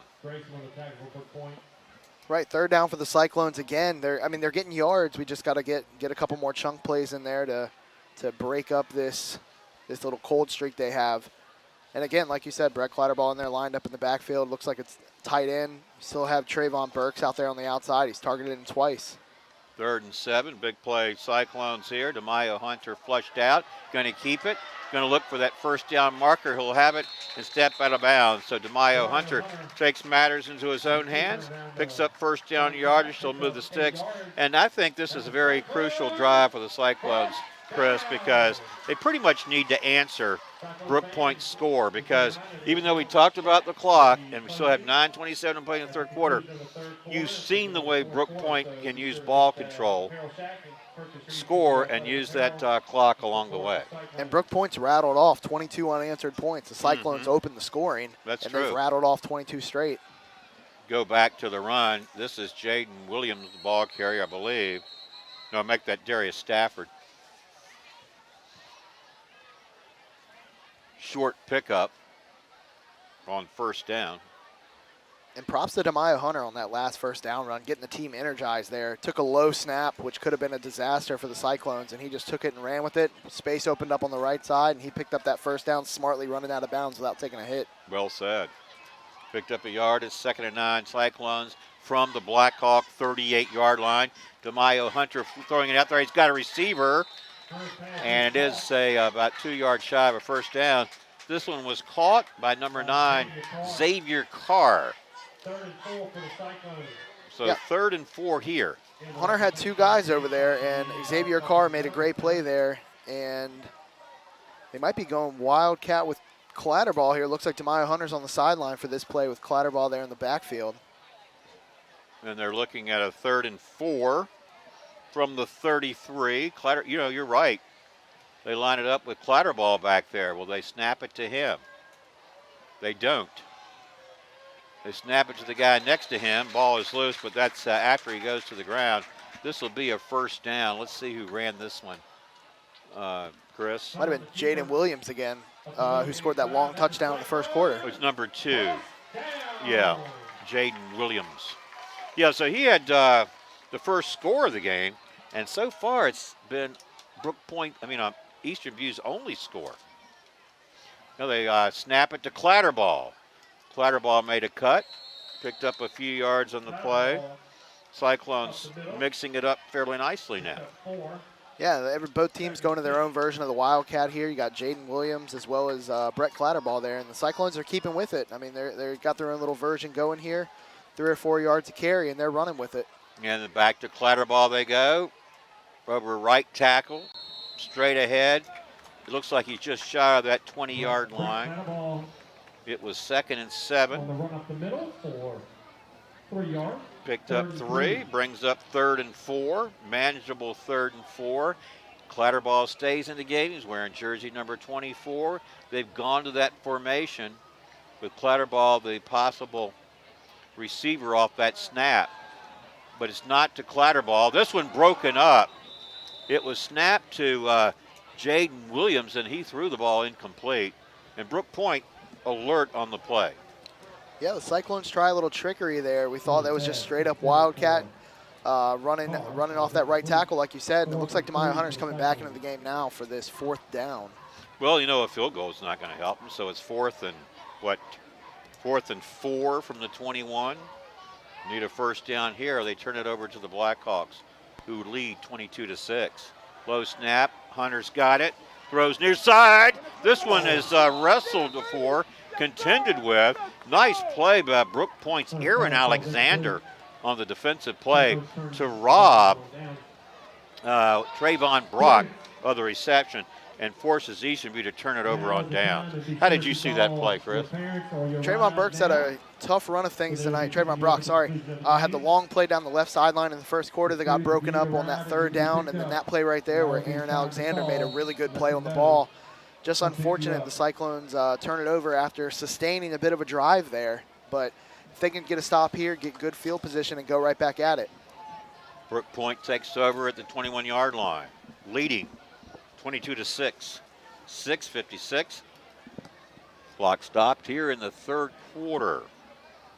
Daniel Coles stays in there for the Blackhawks. He throws. He's hit as he releases and almost intercepting that one. Coming up for the Cyclones is number 11, and that is Kevin Berg. That would have been a huge turnover, and Berg knows that one got away from him. Kevin Berg dropped off that linebacker spot there and tried to undercut the route. Low thrown ball, like you said, Coles was hit as he threw there, but right. Berg left no worry there and knocked it down.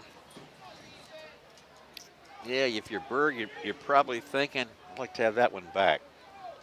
Well, they don't do do-overs, as they say. 2nd and 10, 21. Daniel Coles back there. Got a couple running backs alongside him. They hand it off to Frost. There goes Frost breaking a tackle, and I tell you, that second effort gives him first down yardage. He got more than 3 or 4 yards that time. So Frost doing the job. You know, we were talking about unofficially get the Dirty Jersey Award tonight. Yeah, it looks like Frost, that's probably his longest run of the night. Like you said, about 3 or 4 yards every time, but Frost breaks through to that second level and picks up a Blackhawk first down. From the 33-yard line it is now, 1st and 10. Blackhawks, 6:33, clock running, 3rd quarter. Daniel Coles doing most of the work at quarterback tonight. Dante Terrell in motion, and they try to throw it to him. It's incomplete. They faked it to Frost. Well, this broadcast brought to you in part by Battlefield Automotive, willing to take your trade and offer up to 125% of Kelly Blue Book fair trade value, along with a free trade appraisal. Battlefield Automotive, 540-547-3673. Very enticing. All right, from the 33-yard line, or 32 rather. They go back to Frost. Frost picking his way for yardage and lowers the shoulder. I tell you, he's a tough kid. Gets out to about the 40, and he's going to be just shy of a first down. Dylan Frost listed at 6'1", 225, getting out there. If he gets into space, I'm sure he's a tough guy to bring down. Got a couple big guys on the Cyclones defense there that are going head-to-head with him. But all those running backs and guys, they can get out on the outside for Brooke Point. It's got to be tough to bring down. Well, you know, he picked up yardage and makes it 3rd and 2. Frost could get the call here. Could be Daniel Coles keeping it all the way. Let's see what the Blackhawks draw up on 3rd and 2. Breaking that first tackle. That's the difference for Dante Terrell as he races down the near sidelines until he ran out of room. First down yardage and much, much more, and a new set of downs for the Blackhawks. Yeah, he just broke that tackle. Terrell did, getting around that right side and then tiptoed the sideline for another first down and a long gain there for him. And that's been the tail of the tape. They kind of wear him down, and then on those longer 2nd and 3rd downs, get the playmakers out and they make a play. That's exactly what's happened, Chris. You can't say it any better than that. And, you know, they've been, I would say in a word, Brooke Point's been methodical. They have, and you see them, they come out to the sideline here, and Coles will look back at the sideline. Typically they have 2 or 3 plays called, and they're looking at what the Cyclones defense is. Frost is back there behind him. Frost, the ball carrier. Pretty good running again by Frost. I tell you, this is a kid that makes the most of his opportunities, doesn't he? He does, and Clatterball's in the backfield again. They're running away from him. They're running away from Walker, and they're just kind of making their moves there. And sometimes you run right by the pressure as it comes in. You let it run past you. Eastern View calls a timeout. We mentioned our timeout sponsor this year is UVA Community Credit Union, strengthening the financial health of our members and the Culpeper community. That's UVACreditUnion.org. Also, we're live this year, and our live sponsor is Able Heating Air, answering any all questions you may have about your HVAC system. There's peace of mind knowing they are able to keep your home comfortable. Able Heating and Air, 718-7556. Mark O'Connell, Chris Frazier, Johnny Krawchuk with you tonight from Cyclone Stadium. Nicole Wooten in the studio. I've heard from Steve tonight, and he's a traveling man, but he's listened to the broadcast, and it's nice to know he's tuning in. Yeah, heard from a few people tuning in tonight, watching between here and getting the Culpeper update like we heard at halftime. So, Steve, good luck driving across the country there, and glad you're tuning in.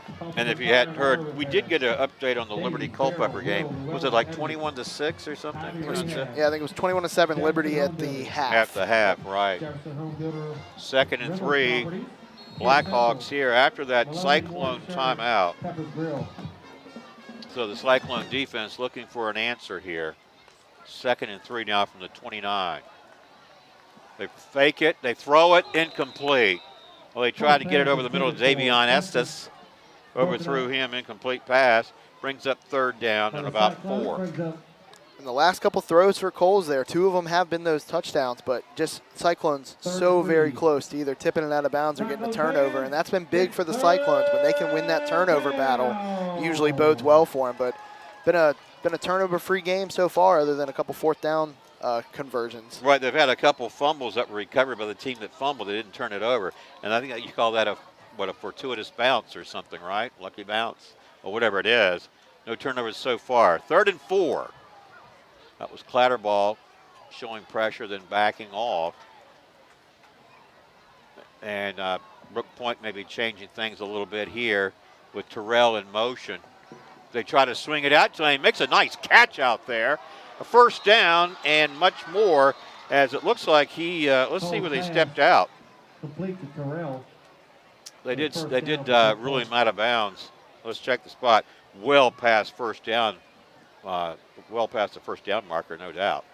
He's going to have it in that red zone. Let's check the spot, Chris. Looks like it's going to be inside the 20, right at the 18. So he picked up 11 yards on a 1st down. So, and then, of course, again, we keep saying they're working that clock, too. I really think Brooke Point offensively has had sort of a methodical approach to things tonight. They have taken the 49ers and the Kyle Shanahan approach there for the NFL watchers out there, just running the ball, giving it to 3 or 4 different guys, passing when they need to, and chewing up that clock. And the 49ers, I think, are one of those teams that still uses a fullback, your conventional type fullback. With Jusic, is that his name, Kyle? Kyle Jusic. Jusic, yeah. Anyway, quarterback Coles keeps it straight ahead. He goes, breaking tackles and spinning his way down inside the 5-yard line. Talk about some athleticism there. I think he showcased a little bit of that. Yeah, another designed run for Coles gets him inside the 5. See if the Cyclones' goal line defense here can make a stand. First and goal. I'll tell you what, if Brooke Point scores here, Eastern View is going to certainly have a tough, a big hole to dig out of. Deep hole.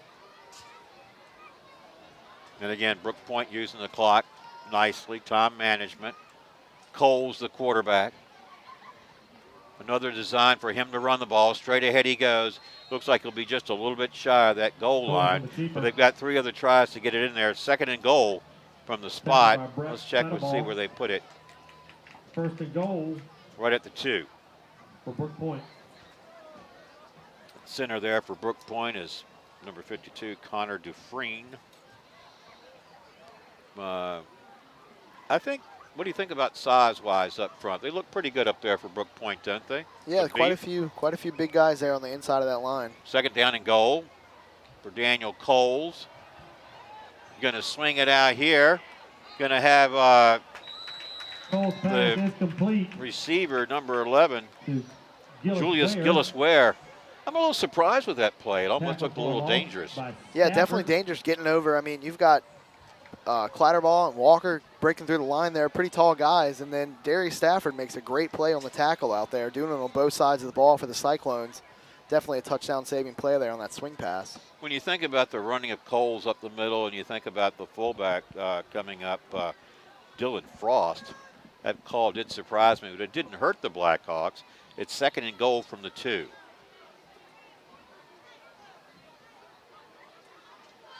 Coles going to keep it.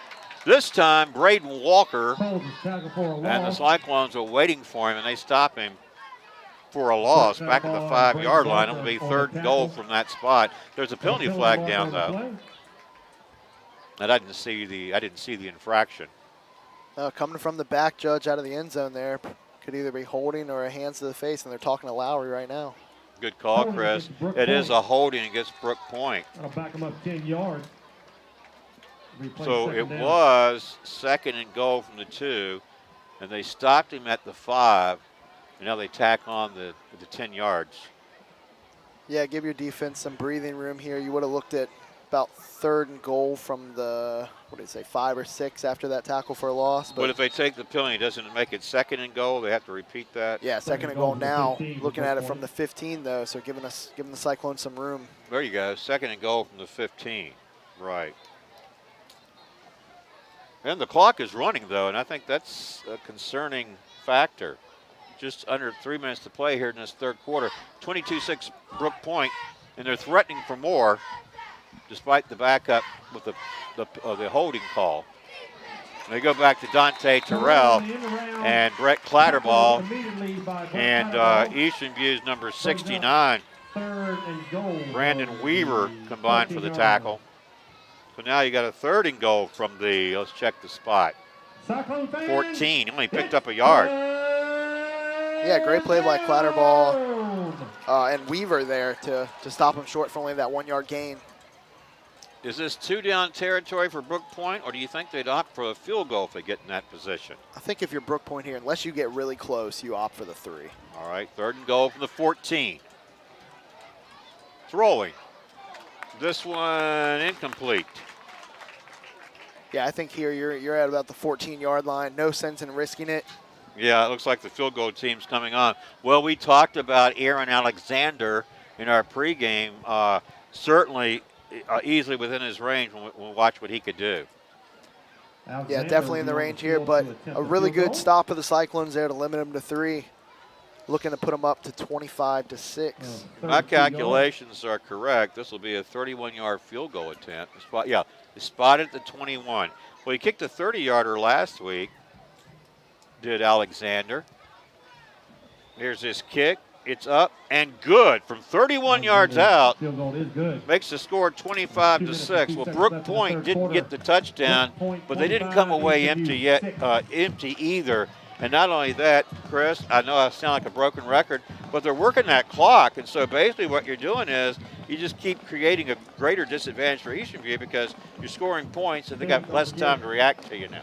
Yeah, the Cyclones have about 14 minutes left and about 19 points to score. So definitely going to have to dig into the playbook for those quick scoring plays, looking at guys like Trayvon Brock, Jaden Williams, DeMaio Hunter getting down the field, seeing if we can get some of those speedsters on the outside and get them open. Well said. Well, this broadcast brought to you in part by Found & Sons, which is more than a respected funeral home. They support youth at all levels so they can become tomorrow's leaders. Found & Sons, 825-3530. And there's cash imprints from shirts to banners and everything in between. Imprint your message on the community with cash imprints. 317-1473. 2:02 to play. I think the third quarter's moved pretty quickly, don't you? Yeah, both teams kind of put together longer drives. I think, what was that? Brooke Point's only second drive of the third quarter, and Eastern View's only had the one. So see if Brooke Point goes back to that quick kick. Well, that was interesting. They did that last time. They gave Eastern View a short field, and it almost cost them. But there at the end, they were able to turn them back, turn them away from a score. We mentioned that really now Brooke Point has scored 25 unanswered points. Here's the kick. This one's going into the end zone for the touchback. Cyclones will start from their own 25. But, Chris, Eastern View scored first, 6-0. Point after failed, and 25 unanswered points now by Brooke Point, 25-6 with 2:02 to play, third quarter. Yeah, the Cyclones really haven't been able to get anything going with any kind of sustainability on offense. Just some quick hitters and one long drive that they came up empty-handed. And on the flip side there, Brooke Point has been able to do that. They've been able to have those long drives and finish them out in scores with a field goal on the last one. All right, from the 20-yard line, the Cyclones back on offense. DeMaio Hunter with a low snap, picks it up, and then he's tackled by the man who loses his helmet. And that's a fellow by the name of Dwight Hunter Filer. sacked on the play by Dwight Filer. Hunter tried to step up there and was just taken down by his shoestring by the defensive tackle, but had a lane, just taken down right at the last second there. Well, it looks like DeMaio Hunter is having, he's being tested as far as the snaps, too. Some of those are a little bit low for him. 2nd and 14. This is a good snap. He throws. This one deflected. Broken up by Brooke Point defensive back Daniel Terrell. And I'm almost got to assume that he and Dante are related. Dante is senior and Daniel a junior. Yeah, both players having their name all over the field tonight with that pass to Trayvon Brock. Just, again, having a tough go of it, being guarded really tight by that Blackhawk defense. Well, we got 3rd and 14 now. DeMaio Hunter, they set up the screen. Making a nice tackle for Brooke Point is number 24, Xavier Wolfo. Stafford. Or was it 27? That's Terrell, Daniel Terrell again. What was it? Daniel Terrell, number 27. Yeah, that was a good solo tackle because without it, I think the Cyclone player had some running room ahead of him. Yeah, he had some room out in front there on that screen. Just came in and blew it up. Capolini on to punt this one away. He's going to stand near his 5-yard line. Dante Terrell, the man back deep. We don't expect that they will kick to him. But Capolini needs a good kick here for field position purposes. This one takes a bounce. Terrell will watch it as the Cyclones will down it just past the 40-yard line at the 41. That's where Brooke Point will set up on offense once more, leading 25-6 with just 23 seconds remaining here in this third quarter. Well, this broadcast brought to you in part by CFC Farm and Home Center, supplying your lawn and garden, pet, and farm needs since 1932. Hometown pricing, outstanding service.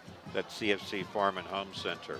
And K&M Lawn, Garden, and Arborist Supplies, now located directly across Highway 29 from Eastern View High School. Hey, we know that place. K&M, from grass to trees, they aim to please. Well, we've had fun here tonight, Chris, but I don't think the Cyclones have had fun for a while. Not so much on offense and a little bit less or a little bit more on defense on a couple drives, but hopefully they can get a stop here and get something rolling here late or midway through the fourth quarter, probably when they'll get it back.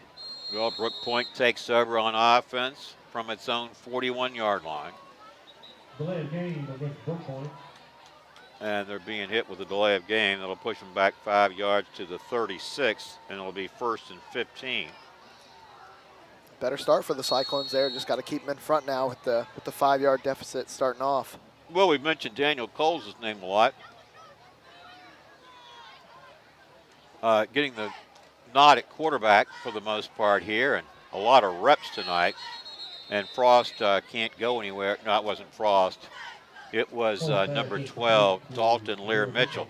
That's the kid that had that great catch in the second quarter, late in the second quarter in the end zone. Yeah, and had the big long touchdown here, or skinny post here to set up that second touchdown to Terrell in the second quarter as well. Well, the seconds have ticked off. We've played 3 quarters here at Cyclone Stadium, where our score, Blackhawks 25, Cyclone 6. We'll take a break and come back for the fourth quarter right after this. This broadcast is brought to you by the following community sponsors. Able Heating and Air, answering any and all questions you may have about your HVAC system. There's peace of mind knowing they are able to keep your home comfortable. Able Heating and Air, 718-7556. Battlefield Automotive, willing to take your trade and offer up to 125% of Kelly Blue Book Fair Trade value, along with a free trade appraisal. Battlefield Automotive, 547-3673. CFC Farm and Home Center, supplying your lawn and garden, pet and farm needs since 1932. Hometown pricing and outstanding service at CFC Farm and Home Center, 825-2200. Found & Sons, more than a respected funeral home, they support youth at all levels so they can become tomorrow's leaders. Found & Sons, 825-3530. From shirts to banners and everything in between. Imprint your message on the community with Cash Imprints, 317-1473. K&M Lawn, Garden, and Arborist Supplies, now located directly across Highway 29 from Eastern View High School. K&M, from grass to trees, they aim to please. 825-8371.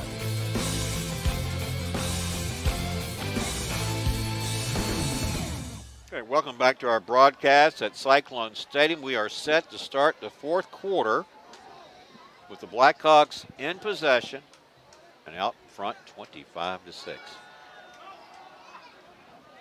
And we go back to Frost. And here's Frost getting into the open field and into that Cyclone secondary. I think that was probably his longest run of the game. Yeah, gets back all that penalty yardage there off that delay of game, picks up another first down. It's almost a 20-yard run for Frost. Out to the Eastern View 47. Pickup of 19 yards on the play. First down Blackhawks on the Cyclone side of midfield as we start this fourth quarter of action. Terrell in motion. Frost again, the ball carrier. He does a nice job of bouncing off that first tackler, but then he just drew a large crowd after that. Clatterbaugh and company in there, making the tackle. Short pickup for Frost. I think Frost has had a good game for this team tonight, as has Dante Terrell and Daniel Coles and they've had Dalton Lear Mitchell. They've had the three-headed monster there running the ball with Coles, Terrell, and Frost, and they've kept going back to it every drive with those three. Right. Well, second down and 10. Brooke Point, Eastern View 46. We stay with Daniel Coles. We did see Gabe Dombeck a couple times in the first half. Haven't seen him here in the second half. Coles fakes it, going to keep it straight ahead. Nearly slipped the tackle of Braden Walker, but Walker was able to trip him up before he could do any more damage. He picked up about 8 yards, close to 9 yards on that play. In the last couple drives, they've been running that read option a little bit more with Coles and Terrell, and just instead of the design handoffs and the going east and west before the snap, but Terrell's been kind of getting those ghost carries there. Looking at a 3rd and 1. Long snap count. Now looks to the sidelines. Cyclones don't take the bait. It's 3rd and 1 from the 37 of Eastern View. Again, it's Coles. And it's going to be close. It's going to depend on forward progress. Stopped by Keegan Brown. Keegan Brown Fourth down. in the tackle for Eastern View. 4th down. But I think if you're Brooke Point, you clearly go for it here, don't you? Yeah, you're in Cyclone territory. You're pushing the pace of play here. I think they go for it, and they are. 4th and 1. Blackhawks at the Cyclone 37-yard line. Looks like Cole's trying to draw them off. Eastern View trying to stay disciplined out there. Coles looks to the sidelines, make sure they get the play right here. It's 4th and 1. And are they going to call a timeout? It looks like they're going to have to. Brooke Point calls a timeout. Well, just a reminder that our timeout sponsor this year is UVA Community Credit Union, strengthening the financial health of our members and the Culpeper community. UVACreditUnion.org. We mentioned we're live this year, and our live sponsor, of course, is Able Heating and Air, answering any and all questions you may have about your HVAC system. There's peace of mind knowing they are able to keep your home comfortable. Able Heating and Air, 718-7556. Well, almost 3 minutes into this 4th quarter, and Brooke Point called a timeout. Think about it, on 4th and 1 from the Cyclone 37. Well, it'd be an understatement to say that the Cyclones need to stop. They need a couple quick scores. That might be asking a lot when you think about how this game has played out and what we've seen by both teams. Yeah, the Cyclones have the quick strike ability, as we saw in the first quarter with Jaden Williams on that 83-yard touchdown. Just haven't been able to dial it up yet to Trayvon Brock and a few others. 4th and 1 after the timeout. The snap to Coles. Spun away from Clatterball, and he got to the 35. That would be enough for a first down. Clatterball made the contact. It was good contact. Coles is not a small guy. He's 6'2", 210 pounds. He's probably all muscle, and he's athletic. Clatterball is a big hitter, and he stopped him, but he couldn't stop him in his tracks. Yeah, at 6'2", he fell forward for that extra yard and got the first down. And give it up for Coles. I mean, that was a great play design, and they opened it right up for him. Met Clatterball in the hole and fell forward for the first down. Exactly. New set of downs for the Blackhawks. They have it 1st and 10 from the Cyclone 35-yard line. And they're going to swing it out to the receiver far side. He'll pick up a first down as well, and that was Dante Terrell. And they brought Gabe Domback back into the game for that throw as well, so changing it up here in the right before the red zone again. Well, I guess what's, pardon me, Chris, I guess what's predictable is that when Domback is in, you can expect a pass.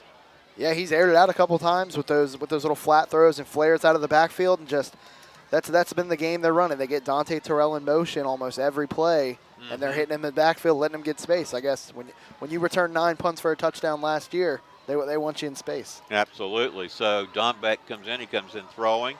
They picked up 11 yards and a first down. They have it 1st and 10 from the 24. They don't throw it now, but they go to the reliable Dylan Frost. Short pickup that time for him. Braden Walker is in there. And would you believe a fellow by the name of Brett Clatterball? You've heard of him, haven't you? Those two have been on almost every tackle tonight, as well as all the rest of the Cyclone defense. I mean, they're out there hitting 2 or 3 guys going to the pile every time. We've called Jimmy Waters' name a few times. I mean, a bunch of these guys are out there. You see Clatterball and Walker out there a lot. It's almost a foregone conclusion that those guys, those two, Clatterball and Braden Walker, are going to be near the ball all the time. Just have a knack for getting there. They fake it to Frost and they throw it. And this one's incomplete. Trying to hook up with Dalton Lear Mitchell. We mentioned him. He had a nice touchdown catch in that second quarter. Brings up a 3rd and 9. And you're at the 23. Makes me wonder if it's 2 down territory or if they might use the leg of Aaron Alexander here if they don't get it on 3rd down. Absolutely. Got them into that 3rd and 9 situation again. See what they pick up here, and they might let Aaron Alexander try another one if they can't pick it up. Well, we mentioned we watched him in pregame. What do you think his range was? Was it about 40 in pregame or more? Yeah, I mean, once you look at the end zone there, you can see that little patch out there with the turf, and he was kicking it well into that patch at 40 yards. So definitely got a big leg on him. Yeah, they go straight ahead to Frost. That might be to center the ball. They stayed right in the middle, and so it's going to bring up a 4th down in about 5. And they are bringing in the kicking team. Let's check the spot. So it looks like it's at the 18, Chris. So they'd mark it at 25. This would be a 35-yard field goal attempt by Aaron Alexander, and really definitely within his range from what we know. Of course, it comes down to a good snap, a good hold, and good blocking. The holder is Dante Terrell. High snap, he gets it down. The kick is definitely going to be long enough, and it's going to be good from 35 yards out. Makes it 28-6. That's his second field goal of the night. And we mentioned earlier, I said, if you get in a situation where you're in field goal range, just take the field goal. That's a nice weapon to have in high school football. Yeah, and if you're looking at the back platform there. He kicked it well into that back platform of the track there, and that field goal is probably good. If it was, we could see the angle correctly here, and it was as straight as we thought it was. That's good from about 45 yards. 28-6. Well, let's take a look at that drive. Brooke Point kept the ball. Again, it's not like a broken record. Quite a few plays, burned up quite a few of the minutes. And they add to their lead 28-6. 22-point advantage now. I mean, that's 3 scores that Eastern View has to have. And now you're talking about having to do it as you approach the midway mark of this final quarter. Yeah, got to get something going quick here. I mean, crazier things have happened. We've seen it in high school and some of those college games we watch late at night, the Hawaii and the West Coast when they score about 80 points a game. But, yeah. I mean, it's just it's one of those things. If the Cyclones can get it going quick, you never know what can happen. Well, if they're scoring 80 points a game, have they rendered the defenses irrelevant? They just keep scoring in Hawaii there. Scoring. Maybe not this year with Hawaii's schedule, but they just keep scoring. Yeah. Well, Aaron Alexander has teed it up. He's got 2 field goals tonight, one I think from 31 or 30, and then this last one from 35. Knew he had the range.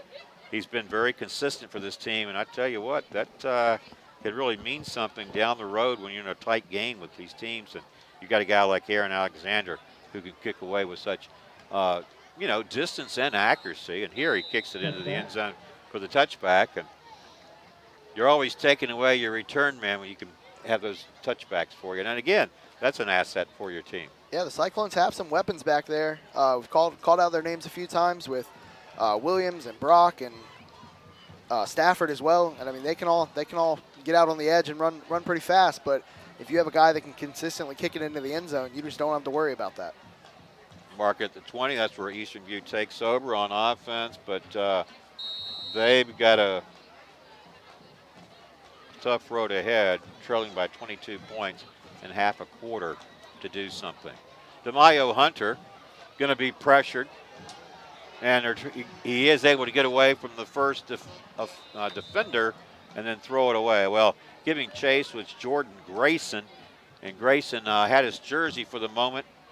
DeMaio Hunter able to slip his grasp for the incomplete pass rather than taking a sack. That's even a good thing. Yeah, great play by Hunter there, getting out, running to the left side there, and then throwing that ball away, it looked like, or it was short to the receiver, but just running that away from that initial press to get the ball away and save 2nd and 10 here for the Cyclones. Clock stopped, 6:11. They go back to the run. That would be Jaden Williams, and he is tackled forcefully out there by Brooke Point's Daniel Terrell. We've mentioned Dante Terrell a lot. Now we're mentioning Daniel Terrell on the defensive side of the game for the Blackhawks. And he actually forced a loss of a yard on the play, and it brings up a 3rd and 11 from the 19. And the clock runs, 6 minutes to play here in the 4th quarter. Our score 28-6 in favor of the Blackhawks. DeMaio Hunter stepping up, jukes a defender, Can't juke the second one as he lowers his shoulder. He's tackled after he got across the 25-yard line. Julius Gillis-Ware makes the stop for the Blackhawks. And it looks like the Cyclones here are going to be at about fourth and 3, maybe a long 3. But you have to go for it here. Nothing else to go for it. Let's see if Tamayo Hunter can pick it up with his legs or hit one of the receivers out on the outside. So it's 4th and 3 from the 27. You make it, you get a new set of downs. You don't make it, you turn it over. Ball is dropped. Tamayo Hunter picks it up, and he threw behind the intended receiver. Looked like he was open out there. He had Xavier Carr. Incomplete pass. They turn it over to Brooke Point, and that's probably going to be the game. Yeah, another low snap there for Hunter. Had to take his eyes off the field for a second and just had a little miscommunication out there with Carr and didn't deliver the ball to his hands. So Brooke Point takes over at the Eastern View 27 with 5:08 to play here in the fourth quarter, enjoying a comfortable lead of 28-6. Well, this broadcast brought to you in part by Fountain Sons, more than a respected funeral home. They support youth at all levels so they can become tomorrow's leaders. Fountain Sons, 825-3530. Daniel Coles back on for the Blackhawks. He's got Dylan Faust in there, number 22. He's run hard tonight for his team. Dante Terrell has started a lot in the backfield. They put him a lot in motion. They don't do it this time. They do hand it off to Terrell. Terrell unable to get away from a fellow by the name of Brett Clatterball. You've heard that name mentioned a few times. Still playing hard, still going at the whistle and playing through the play. Yeah, Clatterball makes a great tackle there right at the line of scrimmage. Breaks through that linebacker position and makes that tackle, but it's a little too late here for the Cyclones on that defensive stop. Brooke Point knows it. They don't have to be in a hurry really to do anything as the clock runs, 4:34 and counting. We've got 2nd down and 10. We've got Coles looking to the sideline for some assistance on the play. Again, Brooke Point taking his time. Ball is at the Cyclone 27-yard line. No hurry offense. They fake it to Faust. Coles going to keep it. He's in trouble if they can bring him down. Well, he certainly did attract a horde of blue jerseys, didn't he? Yeah, Walker's in there as well as Keegan Murphy-Brown. They're just the same names we've been calling. A whole host of Cyclones in there to make the tackle. Cyclone fans, it's 3rd down. Yeah, they have it marked at the 33. Lost 6 yards on the play. Brings up a 3rd and 16. I don't think the Blackhawks are concerned about that at all as the clock just continues to run down to 3:35 and counting. Certainly take their time, and you're on 3rd and 16. Daniel Coles played most of the game for this team at quarterback. Occasionally we've seen Gabe Dombeck come in. Usually goes in to throw for the team as Coles is going to keep this one, and he is not going to get away from the initial hit of Eastern View's number 17, Edward Holmes. Yeah, Eddie Holmes steps up, makes a great play there on Coles. Push him out of bounds to force a long 4th down. Gotta wonder if they're just gonna trot Aaron Alexander out here and let him try a real long field goal. I was wondering the same thing. What will they do? I mean, do you ask your team to go for it on 4th and what is it, 16? Coles. Or do you put your field goal kicker out there and let's see if he can, well, maybe test his range. I don't know what they're going to do. Coles looks a little banged up there. Got to wonder how much longer it's going to be him or they're going to turn it over to the Gabe Dombeck show for the rest of the game. Yeah, he seems to be a little gimpy out there. On 4th and 16 from the 34. Well, you know, that would have been a 51-yard field goal attempt, wouldn't it? 34 and 7, 41 and 10. Yeah. Yeah, probably outside his range, but maybe you don't do that to the opposition at this late in the game anyway. No, it looks like they're going to take the delay of game and give their punter a little bit more room, try to pin the Cyclones deep and finish out this game. I think that's just probably a good testament of sportsmanship, don't you? Yeah, good sportsmanship by there with the Blackhawks just taking it, and they're just going to punt here. And Aaron Alexander switches hats from place kicker to punter. And, you know, it's little wonder that they like him so much. I mean, look at that punt. It was high. It was in a place where the return man really couldn't take it, and they reeled it down at the 10-yard line. I mean, that's how they talk about doing your job.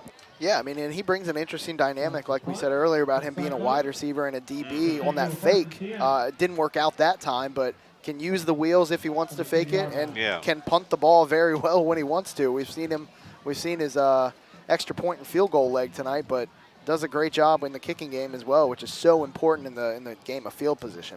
Absolutely. Well, Chris, do you think it's fair to say that Brooke Point is better than their 0-3 record in which they came in tonight? Absolutely. I mean, I know Freedom's a great school, 6A, and that's tough once you go up in those divisions like that. With Potomac and Riverside, it's going to be the same ball game. Eastern View will keep it on the ground. Jaden Williams, and as we're under the 2-minute mark here at Cyclone Stadium. And we mentioned our supporters, including Cash Imprints from shirts to banners and everything in between. Imprint your message on the community with Cash Imprints, 317-1473. Second down and 8 for Eastern View. DeMaio Hunter in the long snap count.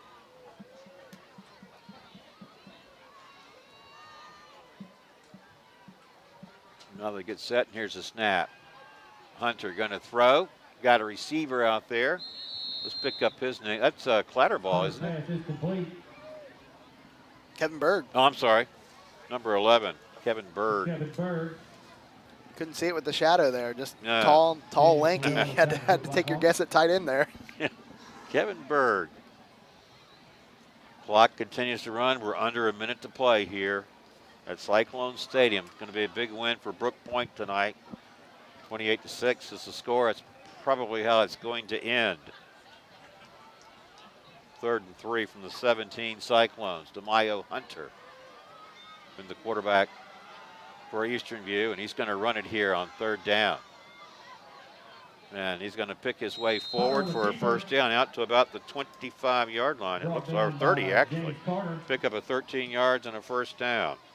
We'll stop it to move the sticks. Yeah, DeMaio Hunter with a good run there off the right side. See if we can see that a little bit more next time when the Cyclones go to Chancellor next week. Another tough stadium to play at up at Chancellor. Well, let's talk about next week. So you're saying the Cyclones play at Chancellor. And I'd have to check Culpeper's schedule as well. I'm not sure where we're going to be next week. But wherever we go, that's where we're going to be, right? Absolutely. Wherever we are, I'm trying to think how Winnie the Pooh said. Wherever I go, there I am. Yeah. All right. This one goes in the books as a 28-6 win by Brooke Point. Chris, I'll give you the last word. Wrap it up for both teams. What did you see tonight? I think Brooke Point really just limited the Cyclones' big play ability after that first play to Jaden Williams, and then after that they were able to control the clock, and after that it became a hole too deep for the Cyclones to dig themselves out of. I think that's putting it concisely and succinctly and accurately. Thanks for being a part of the broadcast team tonight. I enjoyed working with you. We're certainly going to see you throughout the season, and you did a great job. Thank you. Thank you for having me. I appreciate it. All right, so once again, our final score at Cyclone Stadium, Blackhawks 28, Cyclones 6. Not sure we'll be next week, but we'll be excited about calling the game, whether it's the Blue Devils or Cyclones. In the meantime, enjoy your weekend. For Johnny, Nicole, and Chris, I'm Mark O'Connell saying thanks for watching and supporting Cyclones football. Have a great weekend, everybody. We'll see you next time. This broadcast is brought to you by the following community sponsors. Able Heating and Air, answering any and all questions you may have about your HVAC system. There's peace of mind knowing they are able to keep your home comfortable. Able Heating and Air, 718-7556. Battlefield Automotive, willing to take your trade and offer up to 125% of Kelley Blue Book Fair Trade value, along with a free trade appraisal. Battlefield Automotive, 547-3673. CFC Farm and Home Center, supplying your lawn and garden, pet, and farm needs since 1932. Hometown pricing and outstanding service at CFC Farm and Home Center, 825-2200. Found & Sons, more than a respected funeral home, they support youth at all levels so they can become tomorrow's leaders. Found & Sons, 825-3530. From shirts to banners and everything in between. Imprint your message on the community with Cash Imprints, 317-1473. K&M Lawn, Garden, and Arborist Supplies, now located directly across Highway 29 from Eastern View High School. K&M, from grass to trees, they aim to please. 825-8371.